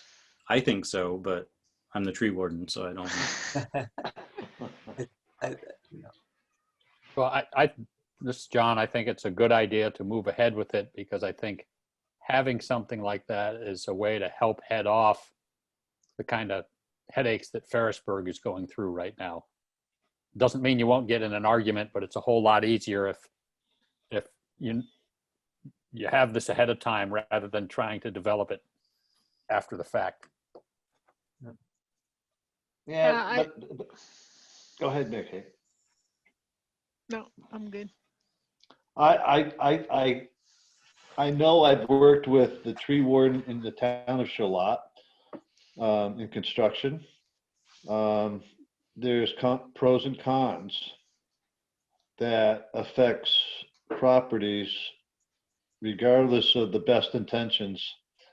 And it always comes down to, a lot of times, to a site analysis of each individual situation, which can be expensive, as it was for me through the process as a builder. And I think that at this, you know, I guess what I'm asking, or what I'm suggesting, is that I would probably like to see, I really want to read more about this, John. I just want to understand this really clearly as to what the immediate effects are on landowners. I am a total tree person. As a matter of fact, I'm now inundated with a problem with my own trees, as I've told John McNerney that I have trees that I could provide to the wood bank because I let them all go. But it's kind of one of those things where it does have to be carefully weighed with the interests of development to some degree. And I guess I'm not completely sure as to what this will include down the road for us. Right. So to speak to that point really quickly, I hear what you're saying, but I think that the advantage of a plan is this key last bullet of the challenge that the statutes had faced was they said shade or ornamental trees. And again, there was no definition. So the Ferrisburg's problem is, what is a shade or ornamental tree? With no definition that can technically be every tree in the town right of way, or it can be no tree in the town right of way. So you know, in thinking through that a bit, I reason that, well, they originally put in shade or ornamental tree, which clearly means a subset of trees. So they clearly don't mean all trees in the town right of way, but they never really defined it. So is a maple tree a shade tree and a sumac not? What if there's a whole grove of sumac? I don't know, right? That's kind of the thing as to how are you going to define that exactly? This plan would allow us to define these species of trees are shade trees. And if you're not on that list, whatever. It's not up to the town to decide at that point. Okay. So I think by giving that clarity, it can actually help developers and builders and avoid any kind of conflicts, as John said, where people end up being like, no, you shouldn't have cut that tree down. Now we have a problem, right? So right, yeah, exactly. So I hear what you're saying as well. Like I was actually just this evening at a person's property who wants to get a utility line run. You all get the email on that afterwards. But basically, he wanted to cut down a sugar maple that's in the town right away, and the tree is perfectly healthy. No reason to cut it down. So I explained that now I have to post a notice and decide that. But there's a lot of little tiny, like, you know, maybe half an inch in diameter saplings and stuff. But like, are those shade trees? I don't really think so, because they're not even, they barely have leaves, much less any or branches of any kind. So how can they be a shade tree, right? Yeah. Am I gonna warn them notice to cut down all of those trees that might be in the affected area? Like what's it? And the preservation plan, in my view, also allows us to notice that as those of you who work with trees a lot know, you can't just let trees go. The town right of ways are very over cluttered. They're very dense and overgrown because they're, you know, all kinds of trees growing. And then so some trees that might be really great trees don't fare well because they're overcrowded by other trees that are not so desirable. And with no management at all, it doesn't really work out for any of the trees in the end. They're healthier when there's selection of what trees grow and which ones don't. So all things to consider. I'm just throwing out some additional thoughts that I've had already in thinking about what are the benefits of a preservation plan versus not having one. Yeah. And that's what I came up with. Mark, if we go ahead with the preservation plan, I think you touched on a little in the preservation, but does the state define a process for how you adopt? I mean, is it adopted kind of like you do the UPD where you warn a hearing and then the whole town votes on it, or? Yep. There is I didn't add it to the slides because I wasn't sure how much time I wanted to take up, but it does specifically say the tree warden and the legislative body of the municipality shall hold a minimum of one public hearing concerning the plan for the purpose of soliciting public input. They have to publish the plan 10 days prior to that hearing. And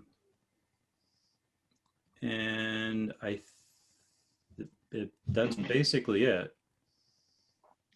Yeah. So this is, you know, my point being is you don't write it in a vacuum and then just to, you know, start acting on it. Yeah, absolutely not. No, and as I said, I would want to include input and work with Planning Commission, Conservation, ANAC, et cetera, and make sure that everybody's got the buy-in and we've negotiated through the list of trees and how we handle them and all the rest of it. Absolutely. Yeah, it's a huge body of work. Yeah. Yep, it is. It sounds like you're willing to take the lead in moving forward with a shade tree preservation plan. Is that accurate? That is an accurate statement. Awesome. I'm certainly going to look to get a lot of help, both from the town as well as, like I said, reaching out to urban and community forestry and other resources that we may have to assist us with it, of course. Yep. Do you need something from us in terms of, you know, pursuing the grant at this point, or are you gonna look into things and then come back to us? Well, the part of the statutes actually say that with the blessing of the select board, I can kind of go forward with something like that in getting started with this process. Nothing that commits the town to any kind of financial commitment or legal commitment. Insofar as were something like that to come up, I would obviously come back to the board and, you know, discuss it and get a more formal approval. But I have the sense that this pilot program thing that they're looking to help some towns get started with this doesn't require any kind of commitments on our side other than pitching in and putting the work in with them. So I guess all I'd ask right now is, you know, whether the select board consents that we should, or, you know, work on moving forward with this, or do you want to take some time and think about it? I don't know. You tell me what you want to do. Let me ask first, is there anybody on the board who would object to Mark going forth and beginning the process of generating a shade tree preservation plan? So that, I think it's a great idea. if that works for you, we'll do it that way. Mark, if you feel like you need a motion from the board, we can do it that way as well. Oh, I think provided there's no objection, I'll go forward. And as I said, keep the board updated as things go, and we'll go from there. Perfect. Mark, thank you so much for your work. Yeah. Thanks, Mark. Thank you all for your time this evening. Okie dokie. Let's see, I gotta go back to sharing my screen. The RP issues. Yeah, that's Ben again. If he's still here, Ben hasn't fallen asleep yet. Even though he's got to get up at some ridiculous hour tomorrow morning. No, not ridiculous. Steven, we're on the landowner concerns regarding culvert dumping. That's next. Oh, sorry. I'm sorry. Right you are. Jessica. And Jessica and John, I know John looked at it as well. So Jessica, do you want to start it off? I see myself. Hi. So my uphill neighbor installed a culvert underneath our class 4 town road, Stilson Lane.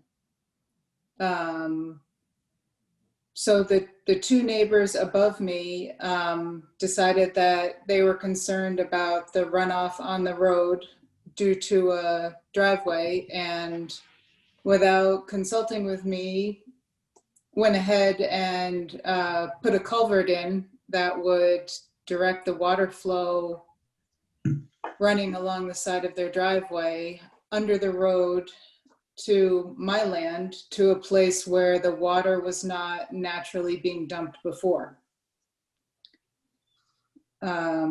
So my point of bringing it before the board is, do they have permission to do that without consulting with the board? Is that something they need to get a permit for? And then what are my rights in terms of where does my land begin from the center of the road? I've heard anything from 10 feet to 30 feet, because the culvert that they installed goes quite far onto my property, as well as the installation of the culvert was somewhat destructive to my property. So I'm looking to the board to see what the guidance is from the town regarding work like that. Okay, nothing simple. John, you did some work on this? Yeah, I also talked to Ben about this, and Ben went out and took a look at it, and the first big wrinkle is that road, Stilson Lane, shows up on the VTrans map of town roads. You know, there's no indication that it's a private road. It's so, you know, it's, I guess, a class 4 road not maintained by the town. There's a sign on the end of the road that says private road. And correct me if I'm wrong, Ben, but Ben's impression was that it was not a road. So I don't know the answer to it, but if in fact it is a town road, then it's none of the town's business, and this is an argument between two landowners. There is some case law that Ben pointed me to and Mary Kate dug up that says, you know, you don't have the right as a landowner to just redirect water onto your neighbor's land. Ben also told me that this was not, nobody checked with him, nobody asked for permission from the road crew to do work in the road or do anything. This was strictly the landowners working on their own. Huh. And Ben, you don't plow that road? No, I've never been up there actually until this. And classification of the road, but we've never maintained. I mean, at least, granted, I've only been here for 2 years, but as far as I'm aware, we've never maintained it. That I'm aware. Right. I, you know, the one that I know is the next one up, which is, you know, Weizenback Road. Yep. You know, I know for a fact that Peter Close maintains that road. You know, I think he gets some money from his neighbors and what have you. And that one's clearly a town right-of-way through there, but the town does not maintain it, so he does it. Right, right. Yeah, it's not so clear what the status of Stilson Lane is. I don't understand why they're not this. Why they are. Is it a private road, as the sign at the end of the road says, yeah, or is it a town right of? Oh, it's a town right of way. That doesn't mean, you know, I think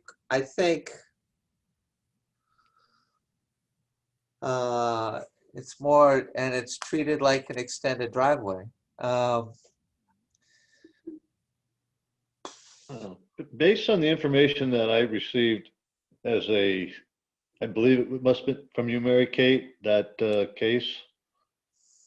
Oh, file. yeah, Ben mentioned the case and I sent a copy out, yeah. I guess, you know, without discussing the town right away or whatever, it sounds like it's a class 4 road or whatever, but, or a trail, which I have up in my house. And, you know, it comes down to where neighbors work together, either in peace or in disharmony to resolve situations. I too am at the bottom of the hill where I receive water coming down, but as far as I understood, based, and also, and then of course, Mary Kate, what you provided sort of conclusively put myself at rest in that I hired my attorney to resolve it because it isn't a town issue. It is a private issue between the landowners on those properties. And that's how I got it resolved. The only question I see that would make it a town issue, and I actually asked VLCT this and did not get an answer from them yet, is if it's a town right-of-way, do they need a permit from the town before they do this? And from the conversation with Ben, he said, you know, clearly on a class 1, 2, and 3 road, they do. Yeah, I think It's that's not- a question. Yeah, it's not so clear on, you know, the last 400 feet of the town road that I live on, it's not maintained by the town. We don't ask for a permit in the right of way every time we go throw some gravel down and regrade it. Are we supposed to be? Does the town really want the headache of granting that permit? I think once it's designated as a trail, the town will not intercede in any way whatsoever for any matter that goes beyond, you know, the right of way that the town maintains, which is for emergency use by the homeowners that use that road for emergency purposes. That's what I was told by my lawyer. Yeah, this is not designated as a trail. Yeah, it's definitely not a trail. No. That's I don't know that. I mean, I guess, John, doesn't it have a town highway number, right? Yes, it does. Right. So, Right, so the question is, can they maintain, do they need permission from the town or permit to do work on a class 4 road? Right, to dig under So the road. they may, they may need permission from the town. We don't know the definitive answer to that. They do need, unless the town is doing it, they do need, since they did it on their own, they do need permission from the affected landowner to change water flow onto another landowner's property, but that's not really a town issue. The town Right. issue is, what the hell did you do to our right of way? The water flow issue is an issue between two landowners. I agree with that. This device isn't set up yet. To get started. And the other thing I'd ask Ben is, do you have a concern about how the work was done? Is it appropriately sized? You know, if this is a town right of way and we're going to assert some, you know, do you have a problem? And he said, I don't want to put words in your mouth, but Ben, but my impression of your statement was, yeah, you might have put in a little bit bigger culvert, but this one is adequate. They didn't damage the road. They did a good job installing it. Well, That's a separate question from should they have or shouldn't they have, but. Or would the town have, given it's a class 4, the town wouldn't have installed it? No. That's correct. We would not have installed it. So Jessica, I think the answer to your question is we don't know. We've asked VLCT, you know, for their opinion. That's our cheap way of getting answers rather than going directly to our town attorney. One's free, one's costs money. We don't know if they needed a permit from the town. Right, that's exactly what. what. But at least that case that Mary Kate sent around would indicate it's not that it's a town issue, but would indicate that Jessica does have some rights in this matter and could pursue that if she chooses to. Yeah. Yeah, I believe she does. Right, and that would involve me paying. An attorney.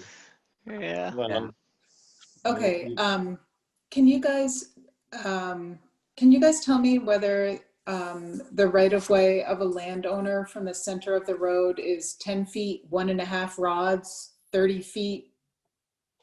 25 feet. 20 foot. Okay. Yeah, 20. That's only 24 and a half actually, but that's only if it's not deeded though. Yeah. That's the inherent, that's the statutory given. That's the default, yeah. Right. But if it's deeded, it could be 1,000 feet if it's deeded, or 4 feet. And I don't know if there's a deed on that road or not. I doubt it. Okay. That would be way back in the land records. But the inherent is, or the implied right of way is 3 rods, which was, like John said, what is that, 49 feet? 49 and a half or something like that, total. From side to side. Yeah, so hers would be the 24 and a half or something like that. Right. Okay. But that again only applies to our maintenance though. That doesn't apply to work that a neighbor can't put whatever water into the town right of way. It's still Jessica's land. We just have the right to put water there if we so choose. A neighbor does not. An uphill neighbor does not. Right. Yeah. So, I mean, yeah, I guess Yeah, I think the best result would be if we found out that they had to get a permit, then we can go back and say, you guys really needed a permit.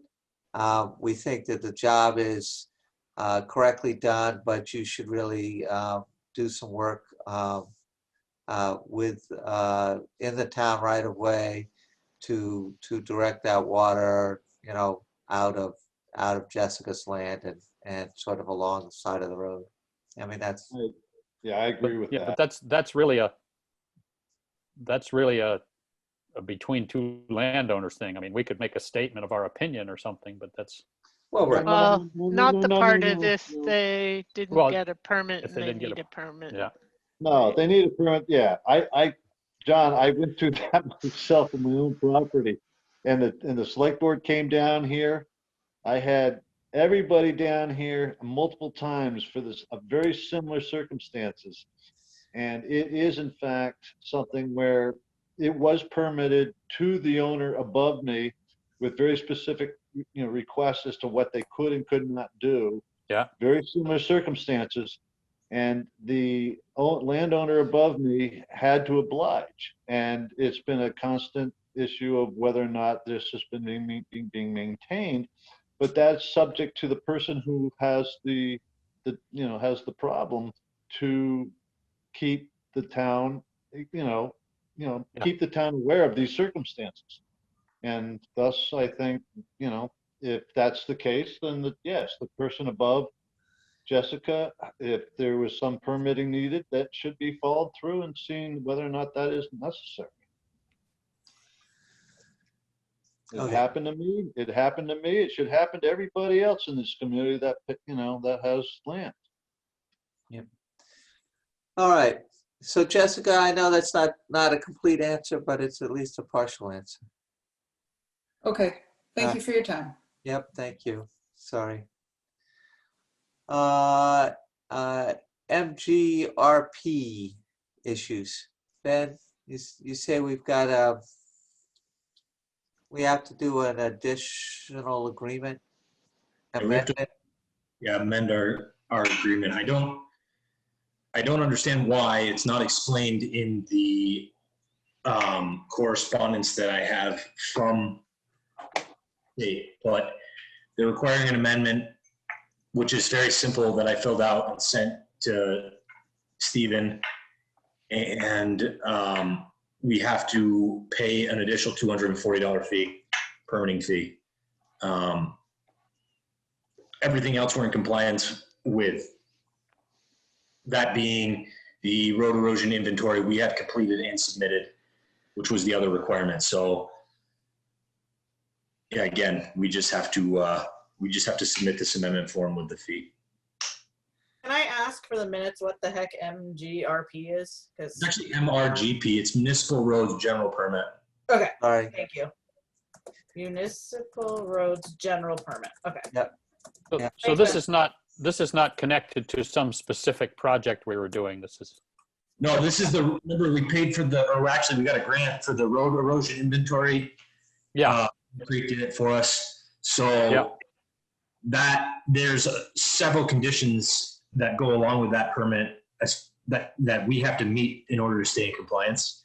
And all of them we're on real good track actually,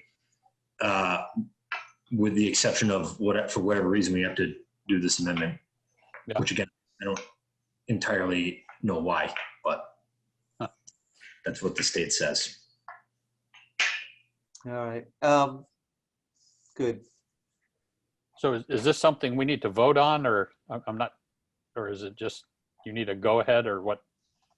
I think that I would take go ahead and do a motion to sign the MRGP amendment form. This is John. So moved. Second it, Paul. Thank you, Paul. Any other discussion? All those in favor, please indicate by saying aye. Aye. Aye. And opposed? And abstentions. Two quick things. Well, we're going to get right away into another issue, which is the Meter Road.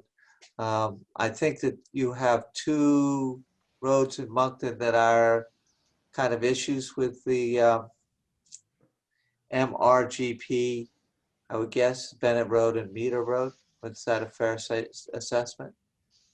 Yeah, we have a couple of, they break all the hydrologically connected road segments into 300-foot sections. So we have a couple others here and there, but generally speaking right now, our most concerning areas are, as you say, the bottom of Bennett Hill and the Meter Road massive washout. So, and I think Kathleen Bushy-Cooter, are you still there? I am here. Awesome. Cooter, go ahead and I'll give you the floor. Okay. Well, I've been trying to find out how Meter Road is classified. I don't know how it's classified. but it washed out when the beaver dam broke maybe 10 years ago and did significant damage to the Meter farm and significant damage. It washed across the Moncton Bristol Road and left boulders there. And subsequent to that, the whole road washed out in one section, so it's only about 3 or 4 feet wide. And there's a lot of traffic on that road, mostly ATVs and snowmobiles. And I don't know what my responsibility is and my liability is. I'm also looking into selling that land, which is in the land use plan. And I want to know if I can have, whether somebody could build a house near that road, if there's a setback ordinance, or if there's a, if there's anything that I have to pay attention to in terms of if somebody built there along that road. Wow. No, I'm not sure how anybody would even get there because the road is washed out and, in the middle.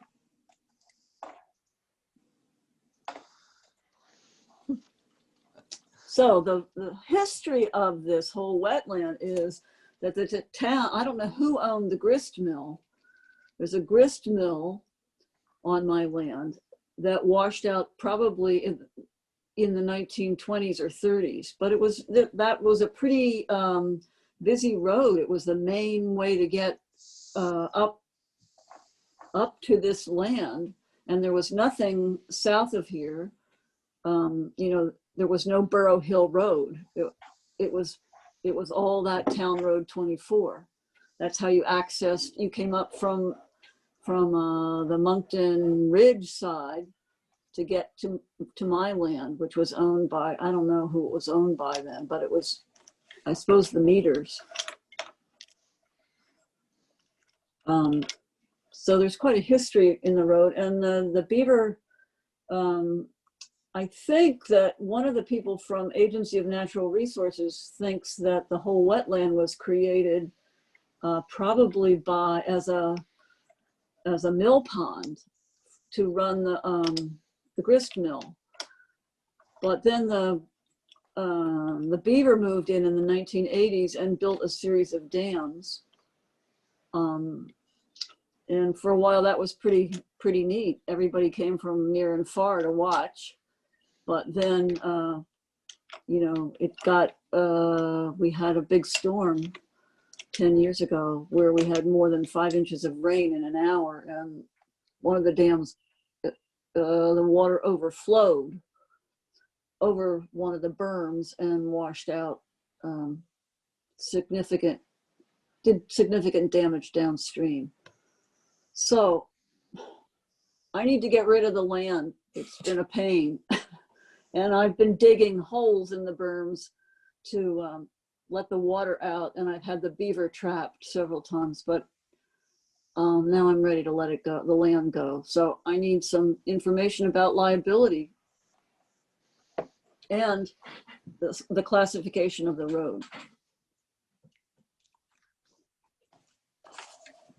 With Kathy, wouldn't that be up to your personal attorney to do that homework? Well, I don't believe any of us might have all the answers for you, as what I'm guessing. Well, I would think that the town would know what the status of the road is. Yeah, it's a class 4 road, I'm sure, on our maps. I was looking for the AOT map. I haven't found it yet. I haven't found you on the AT.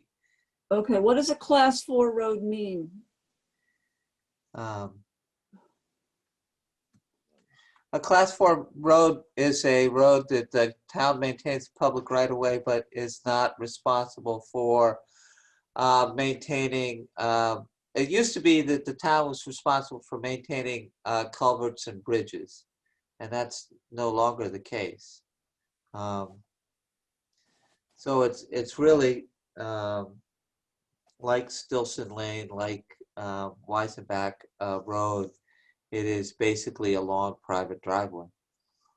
Kathy, are you concerned about the damage to the road that would ensue? Is that I'm what you're? worried about, well, yes, and I'm worried about being sued. By the town for damage to the road? Is No, by my downstream neighbors or somebody who came up on a ski mobile or an ATV and at night and didn't know that the road was washed out and went down into this deep ravine where the Moncton town dump used to be. And it's, you know, the water, it's significantly steep where the road falls off. The trees, you know, all the trees that were there washed, were undercut, and the trees washed are on the bank of that ravine, and it's, you know, you could easily drop off. So there, you know, there are danger signs there, but people still come up. And, you know, UPS has been known to come up through the old meter farm and come barreling up the hill thinking that that road is still maintained. It's still on maps, town maps, as an open road.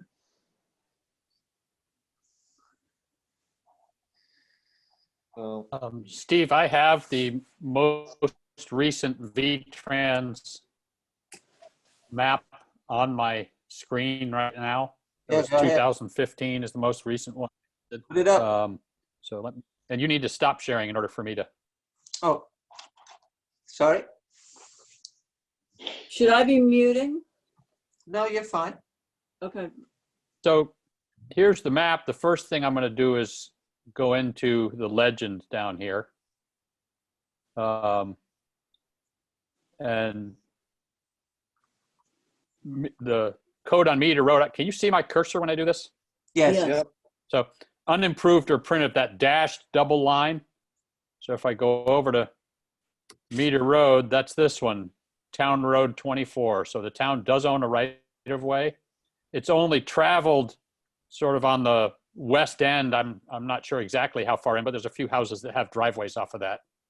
Then it peters out, and Kathleen's right. I've walked that washed out section. It's been a few years ago now, but I mean, even on foot, if you stepped wrong and went down that slope, you probably end up pretty banged up, let alone somebody riding a snowmobile or something. There's a section in there where the road basically doesn't exist anymore. It's a goat path. So that's the section. I'm not sure exactly what part of it, where the washed out part is, but somewhere in the middle of that is the section that's currently impassable. Right. And it is a class 4. You know, I mean, it's the very first thing. It would be easy to do the same thing to Jockey Lane that we did to Jockey Lane, which was to drop a, you know, a Jersey barrier and a road closed sign. Yeah. The other thing I noticed, if you look at Jockey Lane, that U, yes, Jockey Lane's over on this part of the screen. That U basically means, well, let me go back down to the legend again, but there's the impassable or untraveled. So it seems like, you know, at the very least, we ought to change. I don't know what you do to change the code, but part of that ought to be changed. The code ought to be changed there. But I also think that's unsafe enough that we ought to put something up, road closed sign or a Jersey barrier or something that. That would help. Yeah, and I don't know, Ben would probably like us to throw that section of road up, so it got removed from his list of headaches of how the hell are you going to fix that? Well, we have to, I mean, not for nothing, but it is part of the MRGP. So that is a non-compliant section of road. And as far as I understand, although there is a lot of information that goes around about a fairly new idea being the MRGP, we have to repair that in order to be in compliance. And that's nothing that we're going to do. That's a Parker job or something like that. That's a job. You know, that's a big job. Yeah. There's a deep hole there. Well, and fixing it to the point where the same thing's not going to happen the next time the Deaver Dam blows out is going to be tough. Yeah. So does the fact that we have to fix it, is throwing it up not a way out of that? So are they saying, no, you got to fix it before you can throw it up, or? No, I don't believe so. I guess I'll have to research that. I don't know the answer to that. There was some talk about throwing it up several years ago, and I don't know what happened. I think somebody disagreed with that situation, but you know, who wants to hear about somebody getting hurt or getting, you know, falling down freezing night? One concern is, as long as it's a public right of way, anybody living below it has the right to walk up there and look and see, hey, is that beaver dam about to let go on me? And where if it's not a public road, they no longer have the right to walk up there without getting, well, I guess they do as long as it's not posted, but there's some concern about access since it could be threatening homes down below. Yeah. Yeah. And You could also make it a trail. Yeah.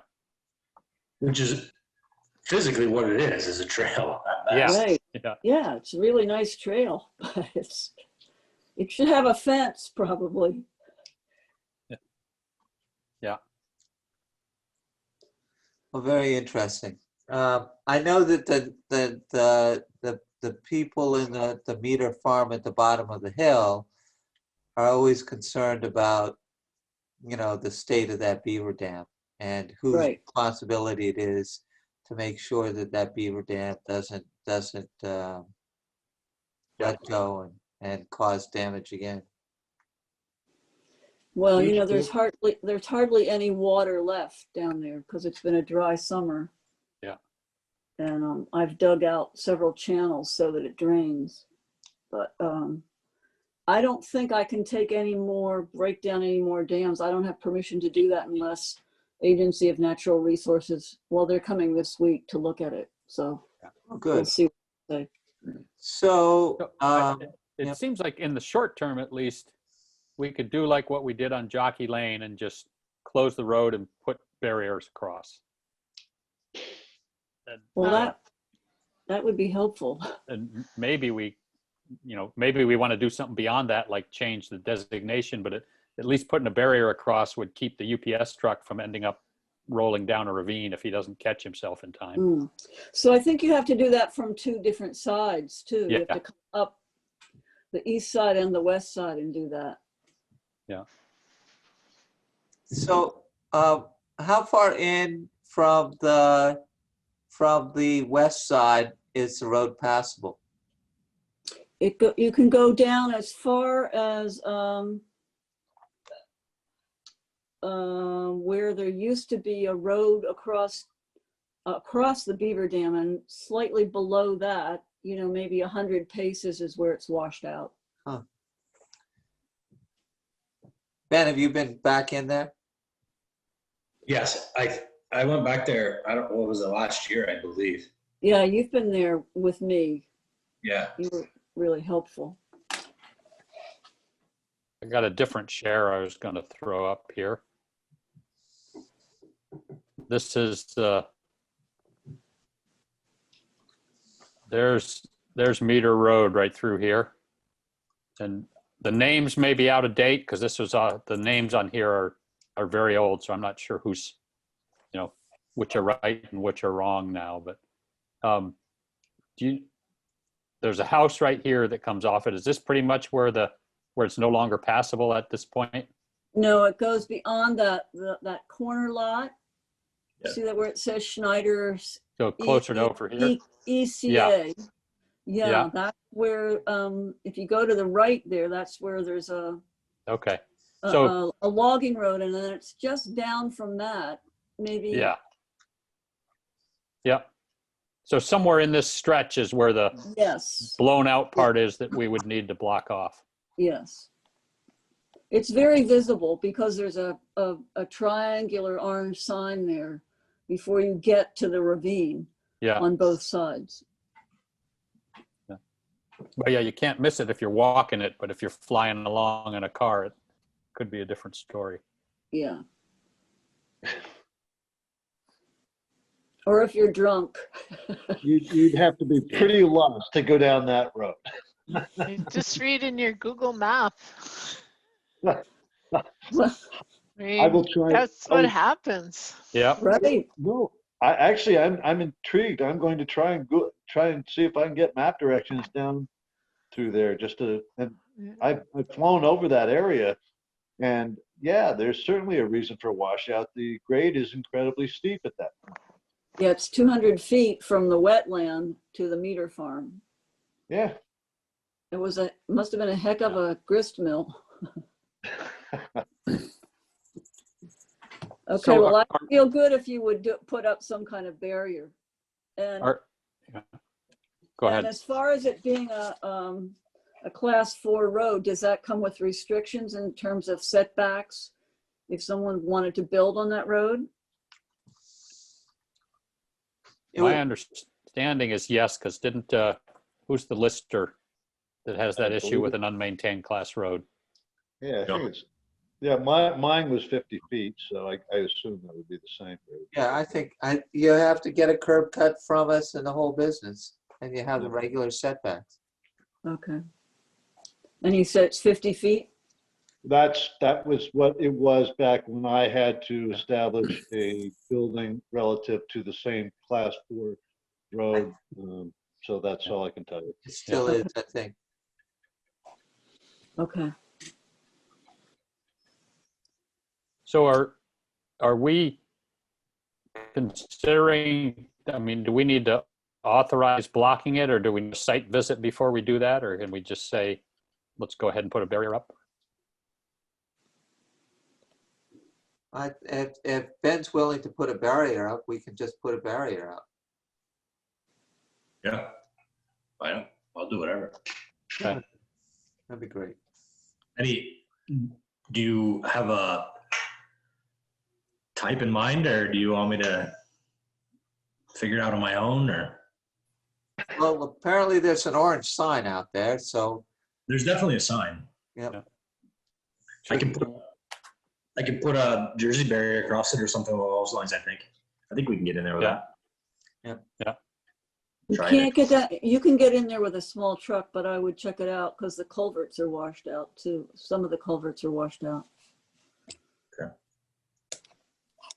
How much do the Jersey barriers weigh, Ben? Do you know? Is it more than 1,000 pounds? Yeah. Depends on the size. I don't know offhand. They get pretty heavy. One of your vehicle there, I could bring my tractor in, but I can lift a little over 1,000 pounds, as long as I don't have to lift it super high. We'll go up there tomorrow and see. Okay. Do we want road closed signs or something, or? Yeah, I can commission like a I think a sign would be great, coming both ways.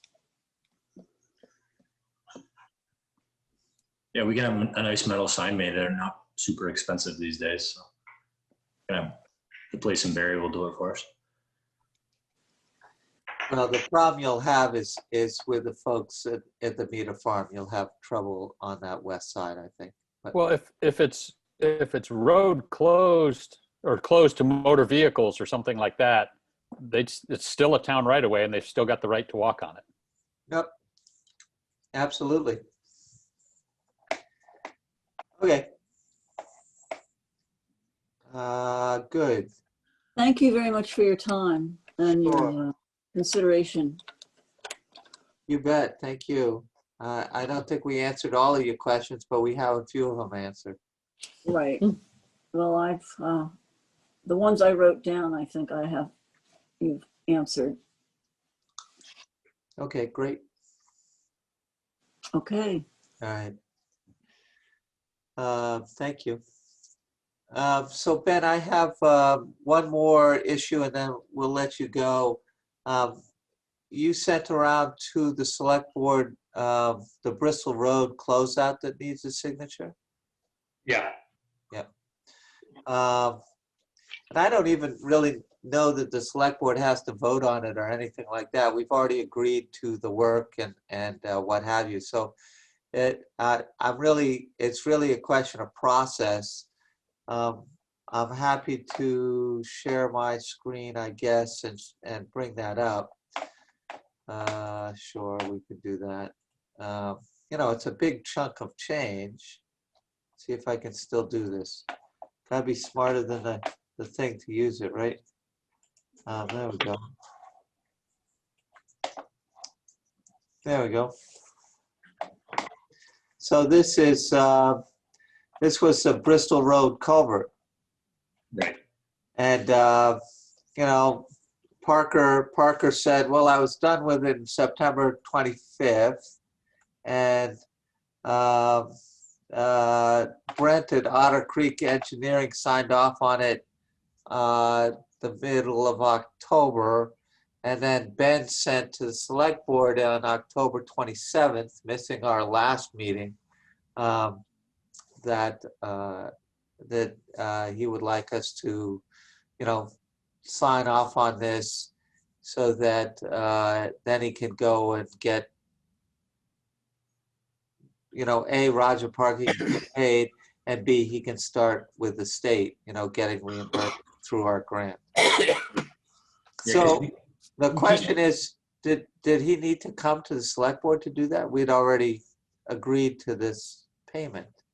But didn't the cost exceed the initial discussion of the amount? I believe it's less.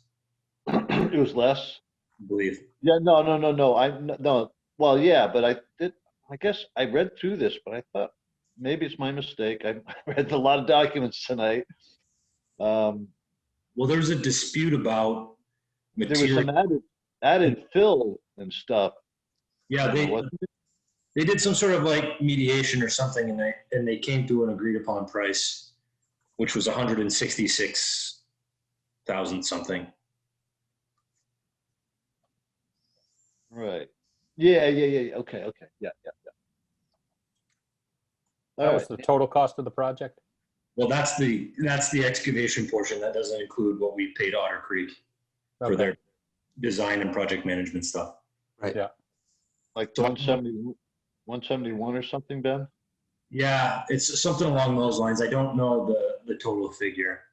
Yeah, I don't have that in front of me. I didn't get a chance to copy it down. Otter Creek billed us individually, like, you know, we'd get a $1,000 bill here, a $500 bill here. So I have to add all of those up. Yeah. The document that you see in front of you is all of Parker's excavation cost. Yeah.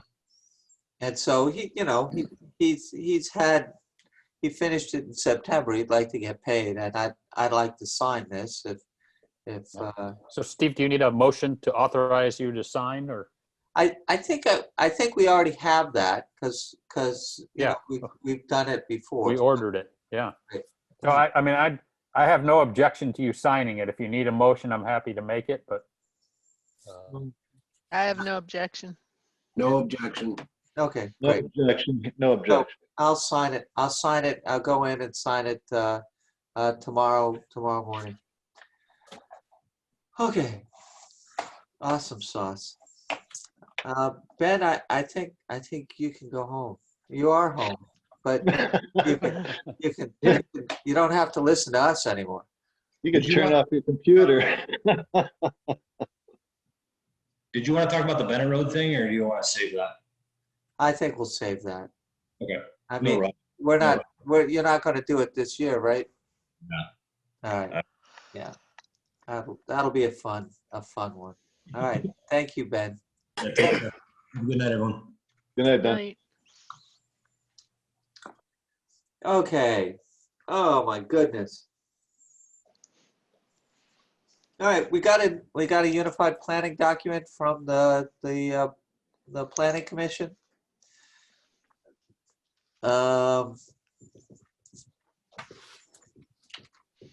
The process is that we should schedule a hearing. Let me bring up that process. Goodness, I sent that process to you as well in the in all of that data that I sent you. Come on, Steve. It's getting late. Getting late. Nobody's getting any younger here.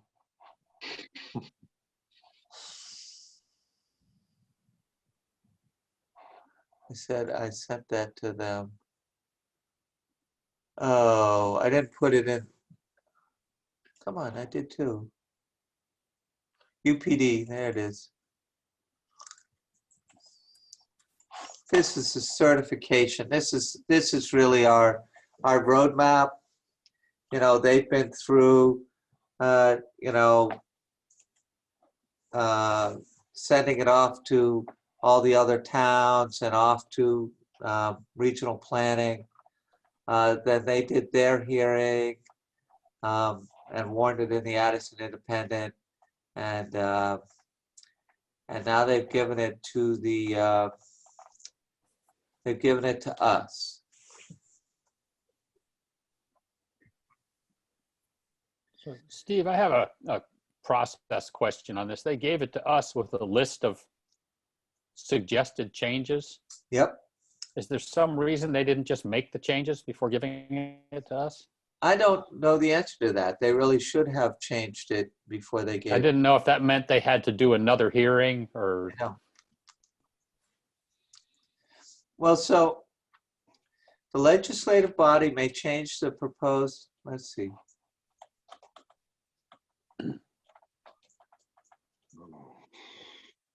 You know, I've been through this so many damn times. They should give us a proposal, and then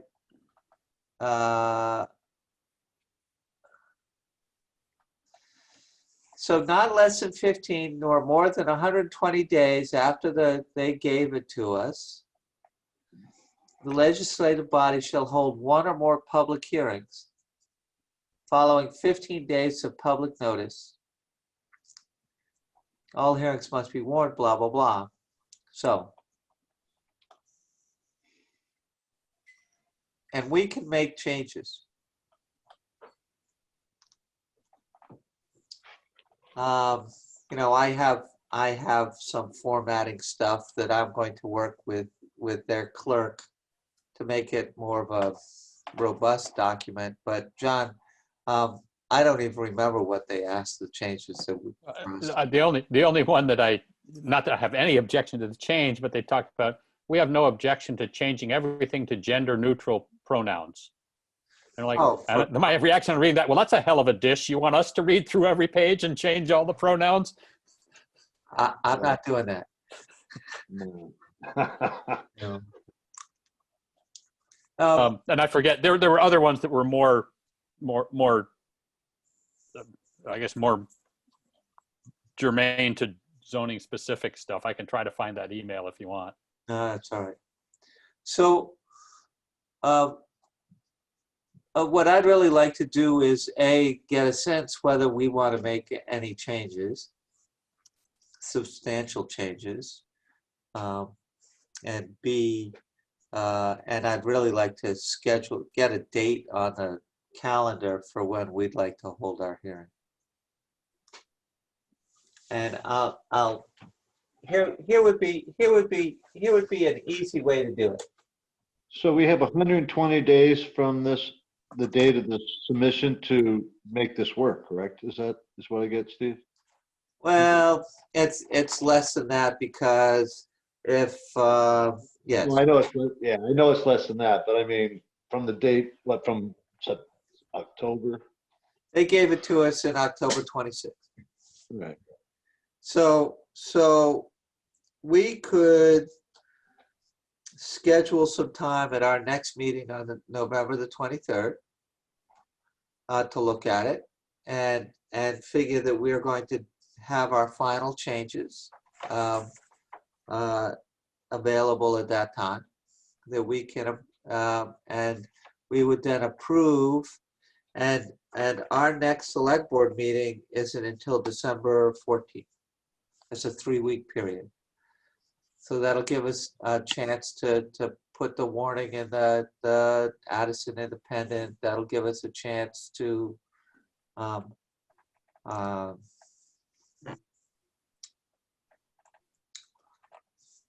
yeah, I think it should be something that should be warned and extra warned, because of all the years I've lived in this town, this one document tends to create the most hostility among some people without the fact that they felt that they were not warned or did not know, regardless of their own inability to keep in touch with what's going on in our community. And I think if we go beyond the due diligence of what we're required to do and just make sure that everybody's going to get a chance to chime in on it, it would probably be better for the community in the long run. Yep. Because it is a very important document for many of the landowners that have large parcels that, as we all know, they want to subdivide, they want to retire, they want to make their money. Mrs. Bushy there made that clear in her own words. That's one of her objectives. And so I think we do have to sort of be careful of this. Well, so, I mean, there's already been one hearing held on this, on the UPD. I attended it. It was not, I'd say there were 10 people there. And most of the discussion was going back over old topics. Like, I was there because I continue to want to get rid of the first cut. You know, and I'd love to convince the other members of the select board that they think getting rid of the first cut would be a good idea too.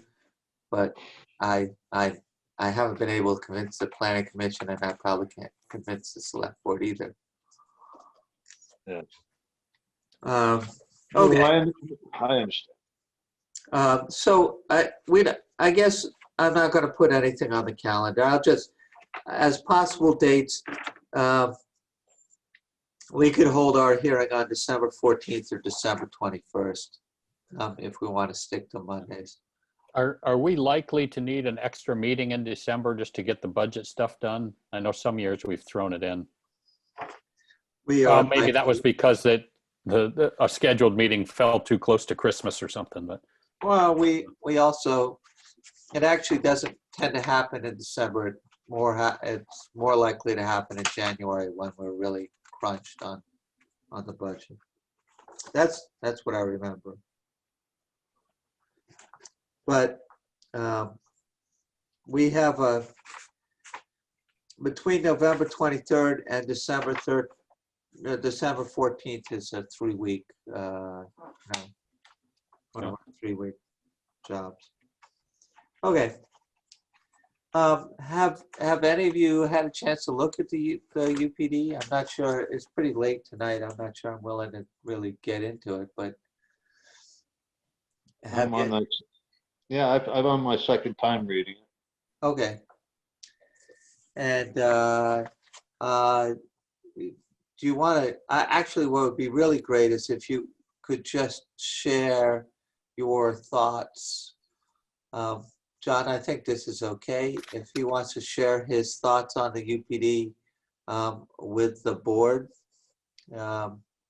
as long as no discussion ensues. You can't, if Paul says, I think this, and you can't write back and say, no, I think that, that we get into the open meeting law issue. No, I've actually, Stephen, I've asked a couple people on the board I just asked them questions and just wanted answers as to clarifications, and it's taken them a little while to get back to me, I'll be honest with you. You know, 2 weeks to get a response is kind of ridiculous, but I have been doing that, trying to get clarifications. I think they have to be a little more prompt in the replies. Okay. So I will put this on the top of our agenda for November, our next meeting on November 23rd, and think of it as where the majority of our work is going to get done. so November 23rd is not the hearing, it's just our initial discussion. That's correct. Yeah, okay.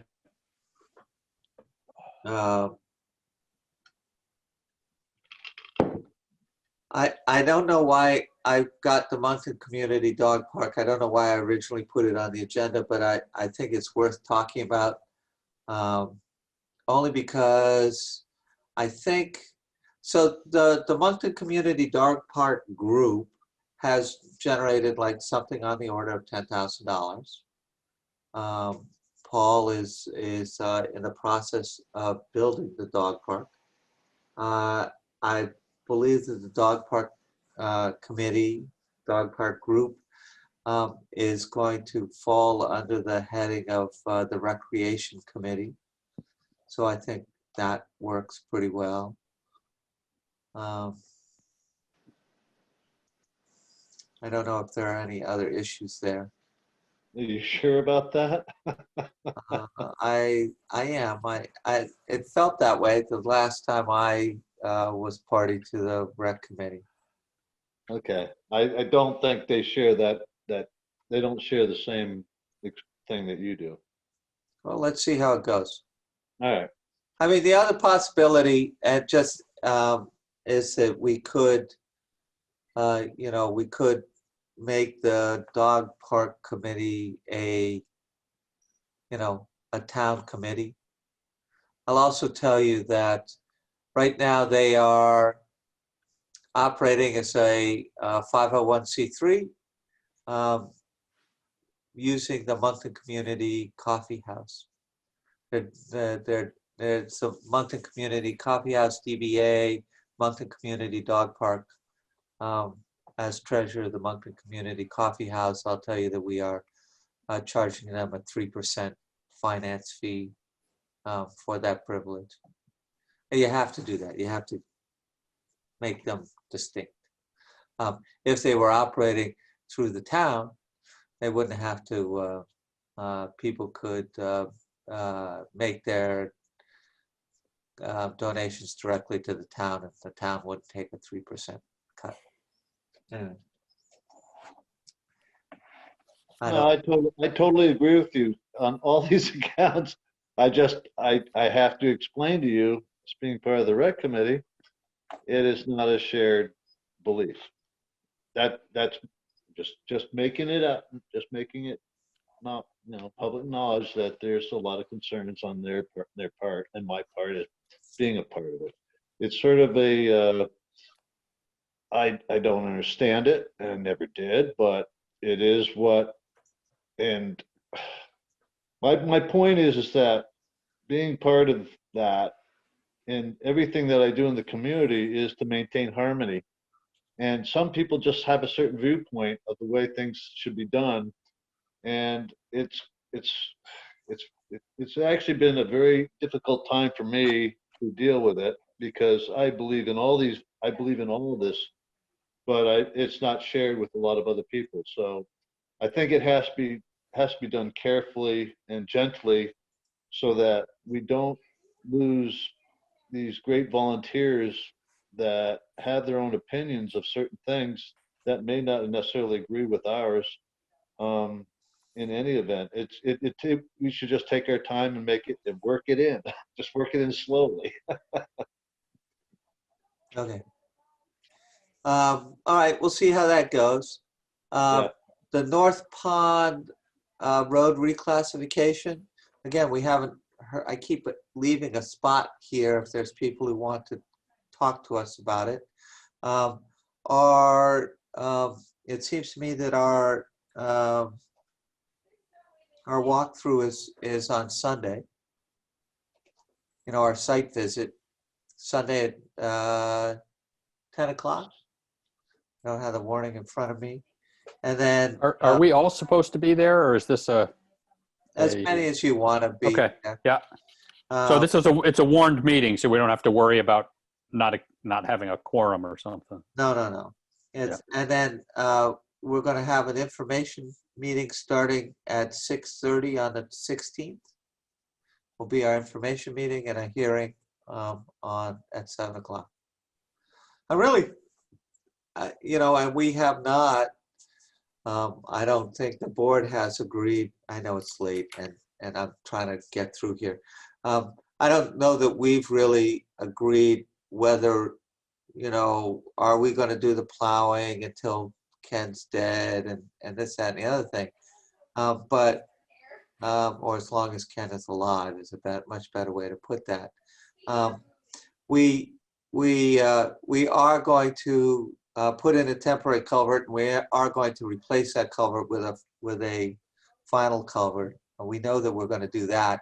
What we don't know is who's going to be responsible for maintaining that road, both in terms of gravel and what have you, and plowing. Right? You asked John. Yeah, if we did maintain it, if it's downgraded, it would be the only class 4 road in town where the road crew is actually doing grading and plowing. Right. And you know, it's actually, it wouldn't even be a class 4, it'd be a legal trail in there. Exactly so. Yeah.